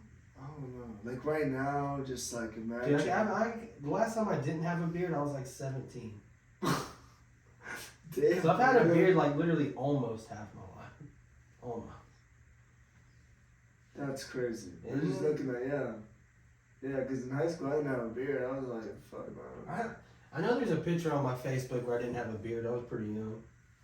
Probably like 16. You know who you look like without a beard? Have you ever heard of Two Door Cinema Club? The lead singer on there? That's what you look like. Pull it up. I want to see. I want to see. Oh shit! It's without a beard. Okay. Hold Okay. on. You got them big dimples, huh? Is that what those are? Yeah, girls like those. He looks like this guy right here, bro. His name is Alex Trimble. He Let's is see. the lead singer of. Compare them. Oh Wait, my god. so have you ever heard of Two Door Cinema Put it Club? up like right here. I want to see the comparison, bro. Wait. I'm trying to find cause you're smiling in that photo, so I like a perfect resemblance, not just like. Hold on. You know. There you go. Oh, I got three please now. don't look like that, bro. Oh my god. I got 3. Oh, she got 3 little collages. Okay, there you go. You ever broke your nose? This No. guy is the lead singer of Two Door Cinema Club. You You got know, a little bit more hair. if you look at the face shape, we do have very oval faces. The nose, very similar. Eye width, very similar. The nose His is eyes are bigger similar. than mine. Having bigger eyes is a good sign of attraction. If you have bigger eyes, you are seen as more attractive. Well, man, The biggest my ugliest size- son has some Asian eyes in here. My wife roasts me all the time. She's like, "Are your eyes open?" Said he got that James Franco. Oh, yeah. No, maybe that he looks more. I think a lot of it is just the coloring because we have That such was a pretty rare close. color. He looks super white in that picture. He's He from looks pale as shit. He's from Ireland. That makes sense. Are you on Facebook? My ancestry is definitely Irish. Dude, you go on my Facebook. Alright. And there is a picture of me without a beard when I was pretty young.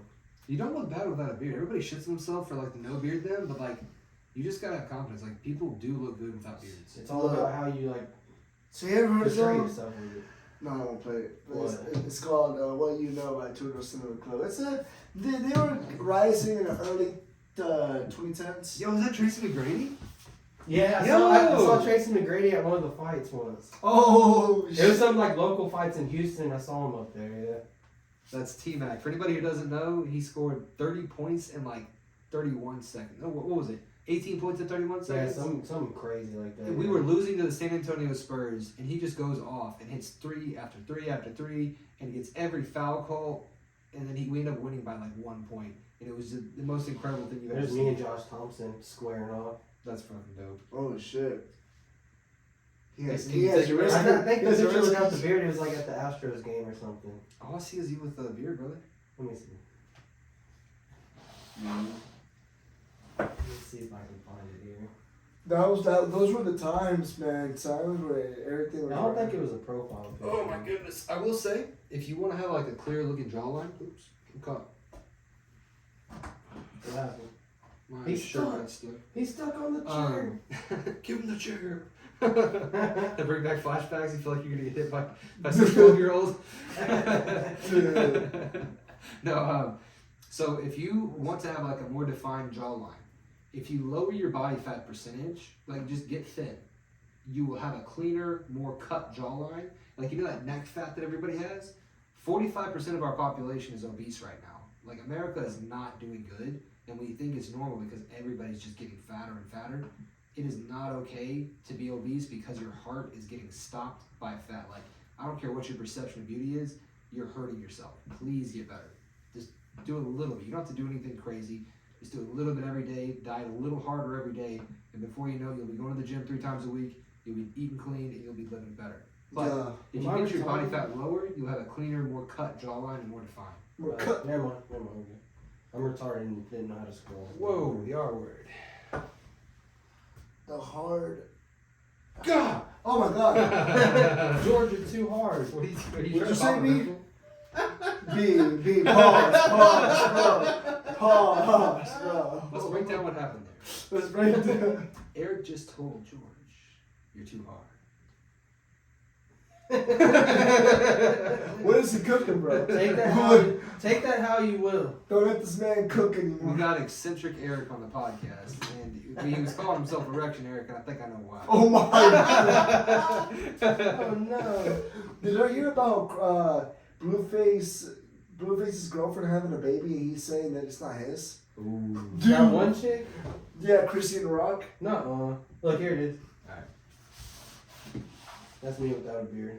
Next to Pudge. That's you? Patty the Batty, yeah. You still got a little scrub. Yeah, a little scrub. But Yeah, man, you got a good job.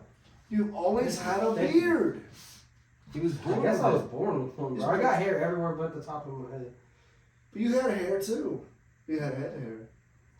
Here's a good picture of you. This is like your graduation pic, but it's just like a little blurry because cameras weren't that good. Still a little scruffy. There's literally no pictures on my Facebook with no beard hair. That's crazy. See my fat picture on there? I'm almost at that weight now, but I look better this way. I was just pure fat back then. At least I got some muscle with me right now. Look at this. This is what I like to see. So this is gonna be Blueface. This is the Maury show? Right Oh now? my! This is the classic Maury show. He's on that show? They still do that show? See, he was even surprised. Look, watch this. Watch this. Yeet. Damn! Dude, this show used to go hard back in the day when you call off of school and shit. Fucking go watch that. And The Price is Right too. I used to love The Price. Oh is my Right. gosh. That boy was hyped. Oh He did a yeah. whole ass backflip. Even Maury was like, "You are not the father." He was wide-eyed when he saw that. Even Maury was surprised. Man, there's some good talk show hosts. There was one that so I don't know why I just got into this deep immersion in like history videos, but there's a show that was called it was before Jerry This is how your wife described our podcast. Tim what the fuck yeah It's a bunch of just Dratinis from Pokemon, and they says me and the Long Boys out for another day of screaming. Who is it, bro? Who is it? What are you looking up? The show host from back then. What's his? I think it may be. Who hasn't dreamed? Jerry Springer? Not Jerry Family Springer. Feud? No, not Family Feud. So- Gene Rayburn. If I see What it, show? I think it's called Rather Be Fighting. I'm trying That's to the find. best show. That's the best show I I've love ever that heard fucking of. show, You know man. what I'm They saying? got the #1 podcast in the world. Oh yeah. I mean, Better than I can see Impulsive. why. Way better than Impulsive. Logan, if you disagree, come debate me on my show, bitch. Debate these nuts. Hey, did y'all hear? Did y'all see Theo Vaughn with who was it? He was with Theo Vaughn. Okay. I love Theo Vaughn, by the way. Theo Vaughn's great. He's so funny. He needs just to work got- his confidence. Oh, the Nelk Boys. Yeah, Have you Kyle. seen the compilations? Theo Vaughn, he goes up with all these famous comedians and he's like so nervous of losing what he has. He's got like terrible anxiety issues or something because Yeah, I've heard him talk. he's got that like imposter syndrome where he's super famous, but he feels like it's all temporary. People are gonna find out that he's not funny, but he is funny. He Theo just can't Vaughn's believe it. hilarious. He's one I of the love funniest Theo Vaughn. comedians out. Like I would say, Top 3. no, not top 3. That's reaching. Like there are too many comedians who have 20 more years experience than him. Yeah, Like- all Yeah, of us. My personal opinion. I Okay, don't know. it a could be whole your bunch- favorite. I don't know a whole bunch of comedians, but like just from the ones I know, my personal opinion, I say he probably top 3. Well, if we just say top 3, I think Joe Rogan is definitely making better specials with Theo Vaughn.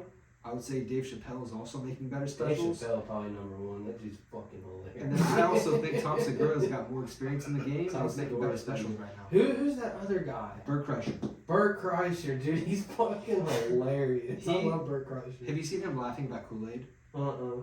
You haven't seen the Kool-Aid bit? I Uh-uh. don't think we can show it, but I'm gonna send it to you right after. I'm gonna send it to you now. But Yeah, send it to me. they're doing 2 bears, 1 cave, so it's just the 2 guys, and Tom Segura finds out that in this like 64-ounce growler, it's not water, it's fucking Kool-Aid. So this man is walking around drinking half a gallon of Kool-Aid a day, and they just fucking lose it. Like they're just dying laughing. And then he's like, I try to drink 2 a day, and he's like, you're drinking a gallon of fucking Kool-Aid. Now they lose it. It's funny, but he is actually drinking like 0-calorie Kool-Aid. So he's not actually getting like fucking Oh, shit. 2,000 calories Yeah. of Kool-Aid, you know? He's just drinking like, you know, maybe 10 calories, maybe 50 calories, but yeah, it's still hilarious. Yeah, Bert Kreischer's funny. George, what are you doing? Are you taking selfies while we're doing the pod, bro? He's risen himself No, up. look, You got too it's much riz, look, bro. It couldn't it's even the- contain itself in the fucking... his name is Dean Martin, bro. Dean Martin. Oh, yeah, That's- Dean Martin. The Yeah. singer, right? He's a TV show host, like Family Feud, Maury. They're not the Maury guy. Not the Martin. That's Dean Martin. I've heard the name again. I thought he was a singer. My bad. No, hold on. Yo, wait, actually. What was he the host? Oh, of? you alright? He is a singer. He's a That's singer. what I thought. What? Yeah. He is a show host too? Did Man, I ain't Man, know that shit. sounds like a pretty common name, so there's probably 2 of them. Dean Martin, yo.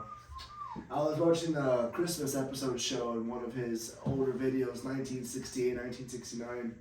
And man, it just made me realize, like, everybody then was so afraid of the Cold War, but they just kept pushing in life, just kept doing as many creative things, shows, discoveries, all of that, NASA, the moon discovery, or the walking on the moon and stuff. Mhm. All of that shit happened back then, man. But right now, if we talk about all these problems that we have today, it's like it's never endless, you know? And I even searched up, like, what were people talking about in the 90s? And they were talking about, like, if you wore those big-ass, huge jeans, like you were one of the cool kids. They always complained about George Bush and Clinton. It's just, like, crazy to just search up all that shit and read about people's lives back then and how they used to like it, Mhm. you know? One of the other ones... Marching band. Oh, shit, he was in the marching band? That's the locker room. I think that's just a joke. Okay. Is that the football locker rooms? This is actually Lone Star Montgomery. It's the gym there. You look young as fuck in that picture, though. That was 2014. So that was, 4 years after we graduated? That was 4 years after we graduated. So I graduated in 17, so I was 21. 21. Yeah, 21 Savage, come on the pod. Maybe you can't come to America. We're not going to see you, but come on. I like 21. Man, alright. Let's each pick like 2 or 3 dream guests for the podcast. Ooh, okay. Think about it real quick. If you need to Google, because I'm gonna look up. I'm trying to. Let's see. So, Dude, I want so bad a Theo Vaughn and Compound episode, but I want to be there for that. oh my I want to be a part of that one. gosh. So you don't want to talk, you just want to. No, I'm gonna talk on it. I'm gonna let them do their things. I feel like that'd be hilarious. Oh my Theo Vaughn and Compound, they're like the same motherfucker, bro. If we can get Compound on here, Yeah, I mean, we could you gotta just... be more consistent, boy. Alright, I got my 3. You ready? You go ahead. I'm still thinking. Alright, so my first one is previous Navy SEAL Commander Jocko Willink. I like Jocko. He's pretty I good. mean, if you've ever heard of him, if you've heard any of his stuff, he embodies leadership. He is a born leader, and he worked up his skills. He's extremely good at communication. He wrote a bunch of books. My favorite book out of his is probably Extreme Ownership. It's like one of his first books ever. I think it is his first book. He basically explains how Navy SEALs like lead and how they win and what they do and why they do it the certain way that they do it.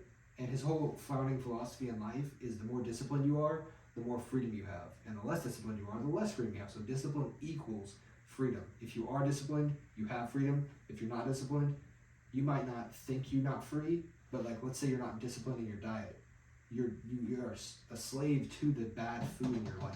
And you don't get happiness in the way you feel and the way you look because you're constantly eating whatever you can grab. Because you weren't disciplined with your meal prep. You weren't disciplined with avoiding sugars. You just ate whatever you felt like. It's the same thing with exercise.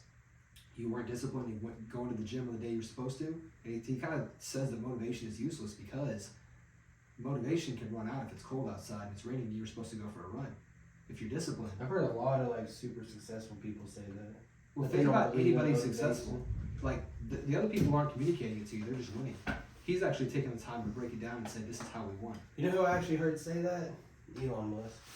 Elon Musk, so you can shit on Elon Musk all you want. He's kind of getting... He's a pioneer, good or bad. You just have to deal with it. Well, like, the guy works 16-hour days. And he's been working 16-hour days for 50 years? Like, 20 years? I mean, I don't know. I think he's like 50 something. Okay, Like early 50s maybe. the guy put the work in. Like, it's kind of like the person who does steroids and they're big. You can shit on them for doing steroids and say they cheated, but they still went to the gym 5 or 6 days a week and lifted heavy weights 5 or 6 days a week for 5 years or 10 years. There's a no reason doubt for that Elon Musk put in the work. There's no doubt. Yeah, So it's yeah. like, And he, same thing. Oh, sorry. no, go Real ahead, quick. go ahead. Jocko Willink, Tom Segura. Honestly, I love his personality. He's kind of like rough around the edges, but he's hilarious to me. He's probably my favorite comedian of all time. Tom Segura. Just because of the way he says things, he gets frustrated at stuff, and it's hilarious to me. And like his personality, I just love it for some reason. And then Adam Silver, I love leadership, and then the NBA is run very well. Adam Silver is a lawyer, so he's extremely good at how he says things. Adam Silver, he's the NBA commissioner. Yeah, that's what I thought it was. So I would love to interview that guy and just pick his brain and just understand how he thinks. Like he was born in 1962. He's 60. He's from New York. I would just love understanding how he thinks and how he goes about leading the NBA because he's on top of every single thing that could be an incident before it's an incident. My favorite example of this, he shook Steph Curry's hand. I think I mentioned this before on the podcast. He shook Steph Curry's hand and gave him the MVP trophy. And he shook his hand and he's like, take pictures. And then he walks off and he's like, oh, I need to walk this way. And then he passes by Steph Curry. Steph Curry like reached out his hand to shake his hand again, but he didn't see him, so he just walked on past him. Everybody was memeing this. It's one little interaction. They didn't do the handshake. They didn't do the full story. They tried to be like, oh, NBA commissioners over here shunning our star. Within like a day, he had scheduled time, told the MVP, Steph Curry, hey, I'm going to come to your practice. We're going to set up another photo shoot, and I'm going to take a bunch of photos with you shaking your hand, just to make sure that nobody thinks anything bad's happening. He took away all the distractions. He squashed any kind of rumors, and then he moved back to business. I love that style of leadership. That's the way to do it right there. I mean, he's on top of it. He takes away all the excuses. That's what I try to do for my clients whenever I ran a business. I said, what excuses are they going to make, and how can I circumvent those excuses for them and keep them honest? And I said, if you put all of your food into this app, I think it was MyFitnessPal, it'll tell you exactly how many calories you ate. For your height and weight you need, and I calculated up, you need this many calories to stay at the same weight you're at now. If you go up to 500 less, you're gonna lose weight. Yeah. If you don't do that, you're not gonna lose weight. I don't care what you do. Oh, for sure. Like, You there's can't no go- way around it. Look, man. What up, baby? Okay. We're actually getting pretty close to done. Okay. Give us like 10 minutes or so. Alright. 15 minutes. Well, 11? I have my three. Alright, what's your three? Okay, so the first one, it'll be Ben Shapiro because he's a very good conservative kind of guy.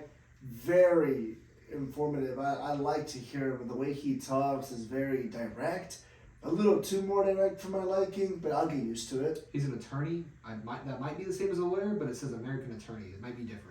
American attorney? Maybe Yeah, he's more than that, though? He studied law. What was that? He's more than that, though, isn't He's more than he was part of politics. He's part of politics, but more so. That's why I call him a conservative. He went to Harvard Law School, so not very bad. he? Pretty good, actually. Wow. And definitely, no matter what anybody says, Oh, shit. the Nelk Boys. The Note Okay. Boys? The The Nelk Boys. You know the Happy Dads? That's their brand. That's their brand. The Nelk How do you Boys have spell a Nelk Boys have a big, huge podcast. Nelk Boys? Nelk. They have one of the like biggest podcasts. Okay. They're like real close with the UFC and shit. and a too. fast growing one too. So Nelk They have a also lot referred of to. good people in there. I listen to their shit sometimes. I was surprised when I saw Donald Trump on there. Okay, they're Yeah. also referred to as the Nelk Boys, is a Canadian-American YouTube channel and entertainment company. They're known for their prank videos, vlogs, and their brand. Yeah. That's how they made their like fan base, and then they made a podcast. They made a podcast, Because yeah. they get a bunch of like really big guests on there. And the third, well, Nelk Boys, they're known. Is there any specific one, or do you want to go on the Nelk Boys podcast? No, just them. All the ones that the ones that are leading the podcast right now, as of date, is Kyle Forgard, Steiny. His name is Steiny, but I don't know his full name. Is Steve will do it? Steve will do it. Started his own. He started his own. Yeah, he has his own podcast now. He's been on and off, bro. I feel really bad for Did he him. get like canceled or something? Yeah, his YouTube channel got canceled. Why Deleted. they cancel it? Violations, probably. Huh. Yeah, I saw him. I know him because he used to always just give a bunch of shit away to people. There you go. That's it. That you know him for that. That's sad because that's all he did, and people or Yeah, YouTube found something different. It's fucked up. And So, I mean, that's another leadership one. If we want to start talking about YouTube after you're done, they're fucking up left and right. Like, people hate the way YouTube is being run, but it's the only platform out there. yeah, So it kind of makes you think What's about that this, other like, one? Is it cancellation. Rumble or something? What do you mean? which one? Other one, like what? Like Like platform? a video platform and shit. Oh, there's Venmo, and there's also... It's like Rumble or something. 'Cause when Andrew Tate got canceled, that's what he went to. Oh shit! Rumble? Yeah, I think it's Rumble.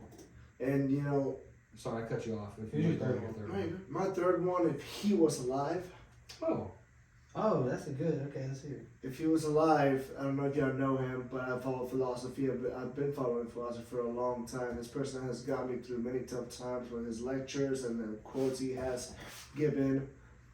Alan Watts. Oh, Alan Watts. That's a good one. He's hard. He's like a big time. Like he was a scientist, wasn't he? Yeah. I think he was like a Harvard scientist, and he fucking. He's like LSD pioneer. is this it? That's definitely him. Okay. Alan Watts. He does, dude. I used to listen to a lot of his shit. Him and Terrence McKenna. Okay. Terrence McKenna. Terrence McKenna, bro. He's like the peak mushroom guy. Oh shoot! He's yeah. the one that like started the 5 grams in Silent Darkness, and that dude was like a fucking genius. Mm-hmm.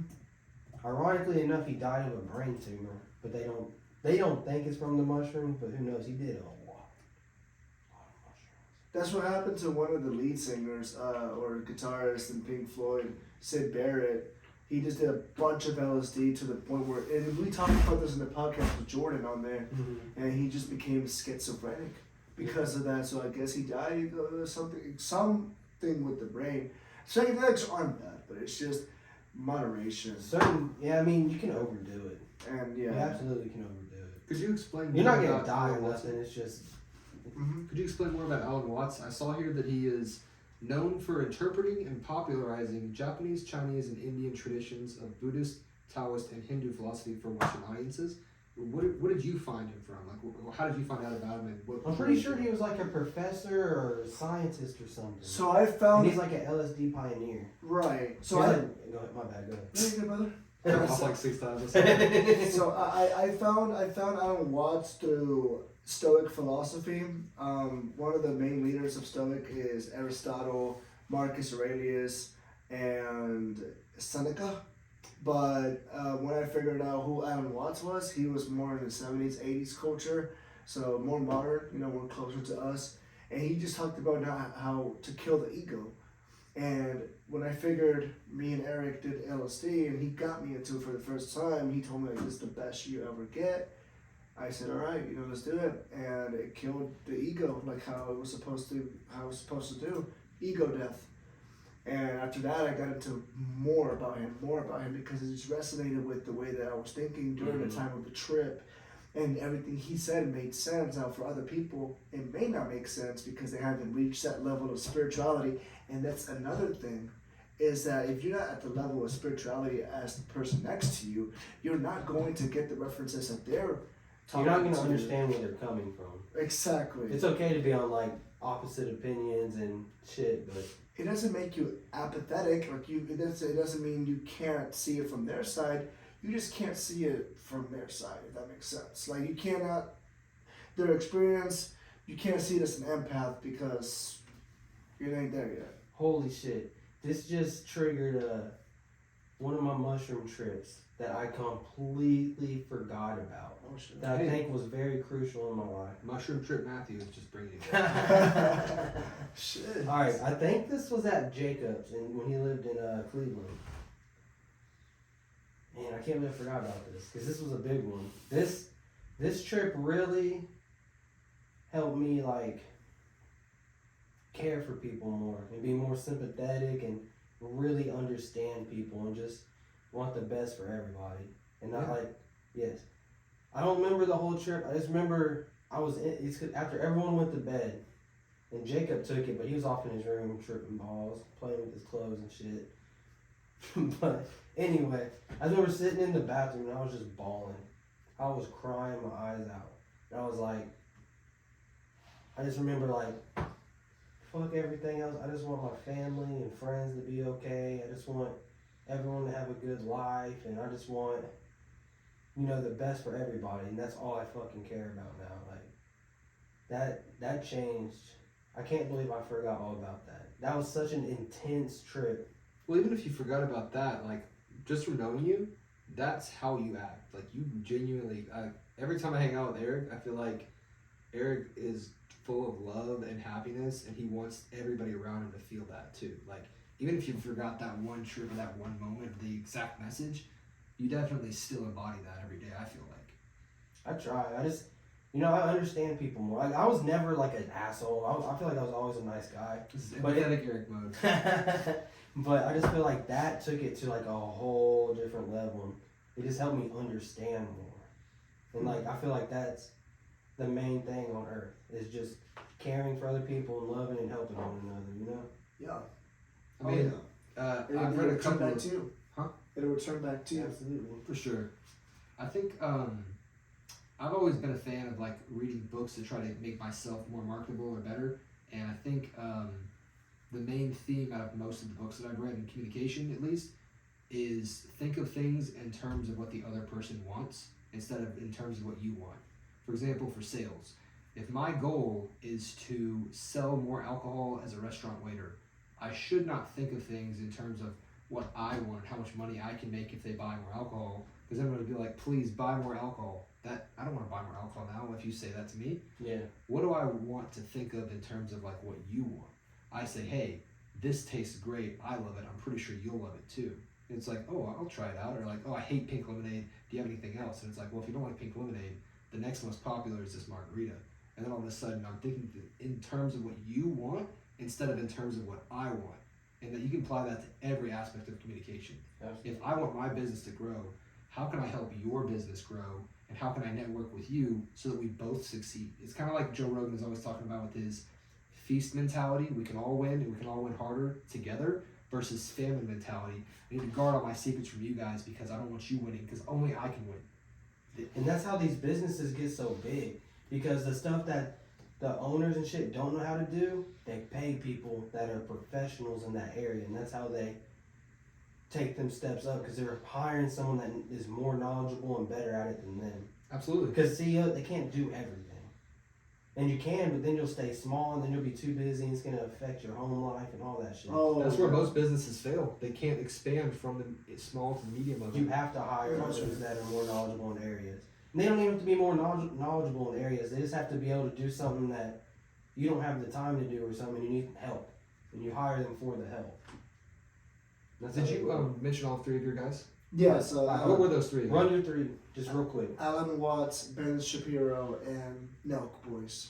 Okay. Solid choices. Run your three real quick. Jocko Willink, who was it now? Tom Segura, and then Adam Silver. Alright. I have so many. It's hard to nail that I third. bet. It's very hard to nail three. I had to pick like groups. So I'm just gonna go like off the top of my head without thinking super deep. Number one, who I'd want on here more than anybody, Elon Musk. Oh, That is my absolute number one. Solid pick. Wow. Elon Musk is a fucking genius. He is like a pioneer, like him or not. He's a pioneer of our generation. Are you? Will you be ready for him though? Not like. I'm definitely not as smart or as intelligent as him. No, I'm not. But- I'm not saying you have to be. I'm not saying that you're not. I'm just saying, would you be ready to ask him those questions when it comes to? Oh, dude, once we get guests like that, I'm gonna do a bunch of fucking research before they come, and I'm just gonna ask questions I want to know. I'll be there to That I help want you. to know. You know? We'll be there to help you. Yeah, just ask questions that you would want to know from him. You know. Also, try to not piss him off with the same question everybody asks. Like Hot Ones, he asks the best questions out of any interviewer I've ever seen. What was he asking me? I mean, there's a really popular video of him, and he was looking up. He was asking Khloe Kardashian or somebody. It wasn't like the main Kardashian; it was one of the sisters or something. Mm-hmm. And he said, "You clearly put a lot of work and care into the design of your pantry. How did you think that through?" And like, that's a very small aspect of somebody's life, but he could tell from like That a they did video. research and. Well, put so that effort like into it. she personally invested a lot of energy and time into making sure their pantry was laid out the right way. Because I mean, I don't know about you, but I just throw shit up there, and it's all Yeah. scattered. And I have to like put everything down to get one She thing to get organizes one out. shit. And it's like nobody thinks about that, but it's like if you can stop what you're doing for a second, stop thinking about yourself, and just acknowledge the other human being, and then putting in energy about something that makes their fucking day. And you can tell, like, oh my god, like her Yeah. reaction to him. She's like, oh, I don't know if you're flirting with me right now, but you can have whatever the fuck you want. Like it was a really funny reaction from her because he thought of things in terms of what she wanted. Yeah. So if you can think of questions in terms of whatever he would want to talk more about and get him passionately talking about it, that's how I would interview. Mm-hmm. That's great. Yeah, for sure. So your first one is Elon Musk. Elon Alright, Musk. alright. Elon He Musk. said Elon Musk. Sorry, Elon. Another one, I guess, since it just came up on here. For the record, he's the only one who can speak more than one language, so Props to you there. See. See, way. he's See, right? winning over here. I'm trying. But anyway, Elon Musk is number one, and then there's just so many. So I'm just gonna say Young Gravy, since we've been talking about him today. Young Gravy would be great to have Interesting. on here. Yeah. He just seems like a cool dude, just a fun person to hang out and talk with. You know, One dot. Red. You can dot, change your two name to Gravy dot, Gann over blue here. dot. Eric Gravy Gann. You know how it be. Hey. The third one. Man, this is so hard. There's like so many people I don't know. It's difficult, man. That third choice is like the cutoff. Fuck, man. Just pick one you like. First one that comes to mind. Who are you thinking of? This is hard. That's what she said. Fuck. I'm put on the spot. My brain fucks up when that shit happens. Okay, you've already mentioned a business owner. You've already mentioned an entertainer. How about Let's say a fighter. okay? How about a fighter? A good fighter. Alive or dead? Alive or dead. Shit. Anybody. My brain's fucked. Okay. How about the guy who Name runs the some- whole fucking thing? How about Dana White. That would be good. Dana White. Dana White. So That would be that's awesome to have Dana White on here. Your first question could be like, how hard you slapped I it? was Does it feel just about to good? say that. Oh my god. Did you leave a red mark on her face? Was she kind of turned on? Were you kind of turned on? They were both turned on. They Damn. smashed after. You know they did. Yeah, so Elon Musk, Young Gravy, and Dana White. But shit, there's so many people I want on here, bro. Yeah, Like I have Logan, Jake Paul, any UFC fighter pretty much. They're all welcome. That's my shit is UFC. Even Bellator fighter, like any MMA fighters really. I talk to any MMA fighter. I like Taito Ivasa too. He'd be Taito Ivasa would be fun. funny, yeah. He's a funny guy, bro. He gets drunk too a lot. Like he was at it He was at parties. UFC 280 with We Oliver. have to do a shoey if he came though. Oh fuck yeah! I think that shit's nasty, but I'm gonna fucking do it for Ty. Dude, we gotta do our own shoe. Man, we have to do it for Ty. If you can't do the shoey, you can't be here for that. He said. That's the requirement to be here. Yeah, for anyway, awesome. I will buy new shoes for the podcast. I'll put on plastic socks and I'll do it. It's just alcohol. Oh, okay. It's just I mean- alcohol. Bro, No, you gotta do it out of Ty's shoe. Out of Ty's? If Out you of have it. Ty's shoe, bro. That man's over 200 pounds. You know how bad his foot's in? Yeah, that's your own personal problem. You have to do it. It sounds like your problem because I'm not doing it. Look, if we talk to your boss to fly you and anywhere to watch the fight, would you do it? With his shoe. Are you asking if I'd be his sugar baby? What are you saying right now? Yeah. His For shoe baby. For a week. His shoey baby. For his shoe. Nah, you I'm gonna take the Joe Rogan approach on this, and it's like that's disgusting. I'm not doing that. It's like everybody else is eating ass, and I'm not. And Hey, it's I just- don't condone eating that. I'm not gonna do that one. That's I too don't far. like it. I don't That's want where I to crossed the line. I think shoeys are nasty, but I do it for that boy, bro. You gotta live life. What's up? I mean, it's Make some popularized in memories. porn, though. Okay. Either a shoey, you do a shoey, Out of Or- Ty shoe or eat some ass. or no, hold on. I got a better approach for this one. Is he's going? Yeah, okay. Either shoey, or we put you back 7 years from now and make you do an ALS ice bucket challenge and pour it over you. That's easy. I did that shit. I'd back so in much the rather day. do the ice bucket. That's challenge. too easy. That's a cop out. That's an easy one. George. What? Did I'll you go go? Were ice you bath scared for to you. do it, bro? It's not that bad. It's No, cool for like man, 5 no. seconds and you're good A to little go. bit, a little bit. You saw that ice pool that. I love the fails of those, by the way, more than anything. Like where they like try to pour it and Yeah, they yeah. completely miss her, and then like the bucket drops on her head. Okay. Okay, but it's gonna be all four, three of us. So me, you, and Ty. We're gonna have buckets and just pour them over you. I'll do a Load nice up some bath. shoes and pour the beer over you. A beer bath? Beer bath. Hey. A shoey beer bath. An IPA bath too. Sounds like a birthday party to me. Like, Yeah, yeah, I know. I'm down. Alrighty. I think we can wrap things up, Yeah, guys. let's just wrap it up. We hit That was almost hit 2 fun. hours. That was fun. Of A course. very intellectual conversation brought to you by Rain Energy and Whataburger. Oh, Fuel whoa. and Fuel. Oh, orange on orange. What? Let's go. Oh, that's On my orange. name. Orange on orange on orange. Oh, we got the orange cup here too. Oh, Oh, hey, hold on. shit. Brought to you. Brought to Oh you. shit. Motherfucking Arizona. Hey, I love this, man. I've been drinking y'all for almost a decade now, and y'all never change y'all's prices, 99 cents. Y'all did a little increase on the gallon. That's okay though. Y'all keeping the cans 99 cents. I respect that, but I've been drinking this no matter what. I don't get cans. This is where to go. Shit. You already know my 2 sponsors now. You know Sonic up in here. You see every podcast, there's a drink here. Because my wife's addicted. I mean, I'm cool with it too. It's It's about to pretty go right good. now. It's pretty good. But my wife just came in like 5 minutes ago. She's like, when are y'all going to be done? We need to go to Sonic. I fucking swear to God this happened. It's on video. It's on video. So, Sonic, we need some help, man. I'm tired of spending all this money there. Let's work a deal out now. Let's work a deal out. Even if you can only cover like some of it, just help these guys out. We'll make a deal. Hit my line. Hit the line. Ratherbefighting.com at yahoo.com. I'll fuck that all up. Ratherbefighting at yahoo.com. And Damn. you know, my dream car, Lamborghini. Send me that Huracan. I'm waiting. I like another door still. Ventador SVJ is my favorite, but I'm gonna give them a little break and just send me a Huracan. We're good. No money, just a Huracan. Huracan how to be. And you're on this bitch for life. Thank y'all for listening. Thank you so much. Follow us on all social media at Yes. Rather Be Fighting. And we'll Be see sure you. you like and subscribe. If you want to come on and you're in the spring area, hit us up. We'll try to see if you can come on. Yeah, we'll Anybody, any guests y'all want to have, or you can think of, or if you're in our area and you want to come on, or even if you're out of our area and you want to do like a video podcast, we can do that too. Just hit us at ratherbefighting@yahoo.com and we'll work something out. See you on the next episode. Thank you. I'll see you next time. All right.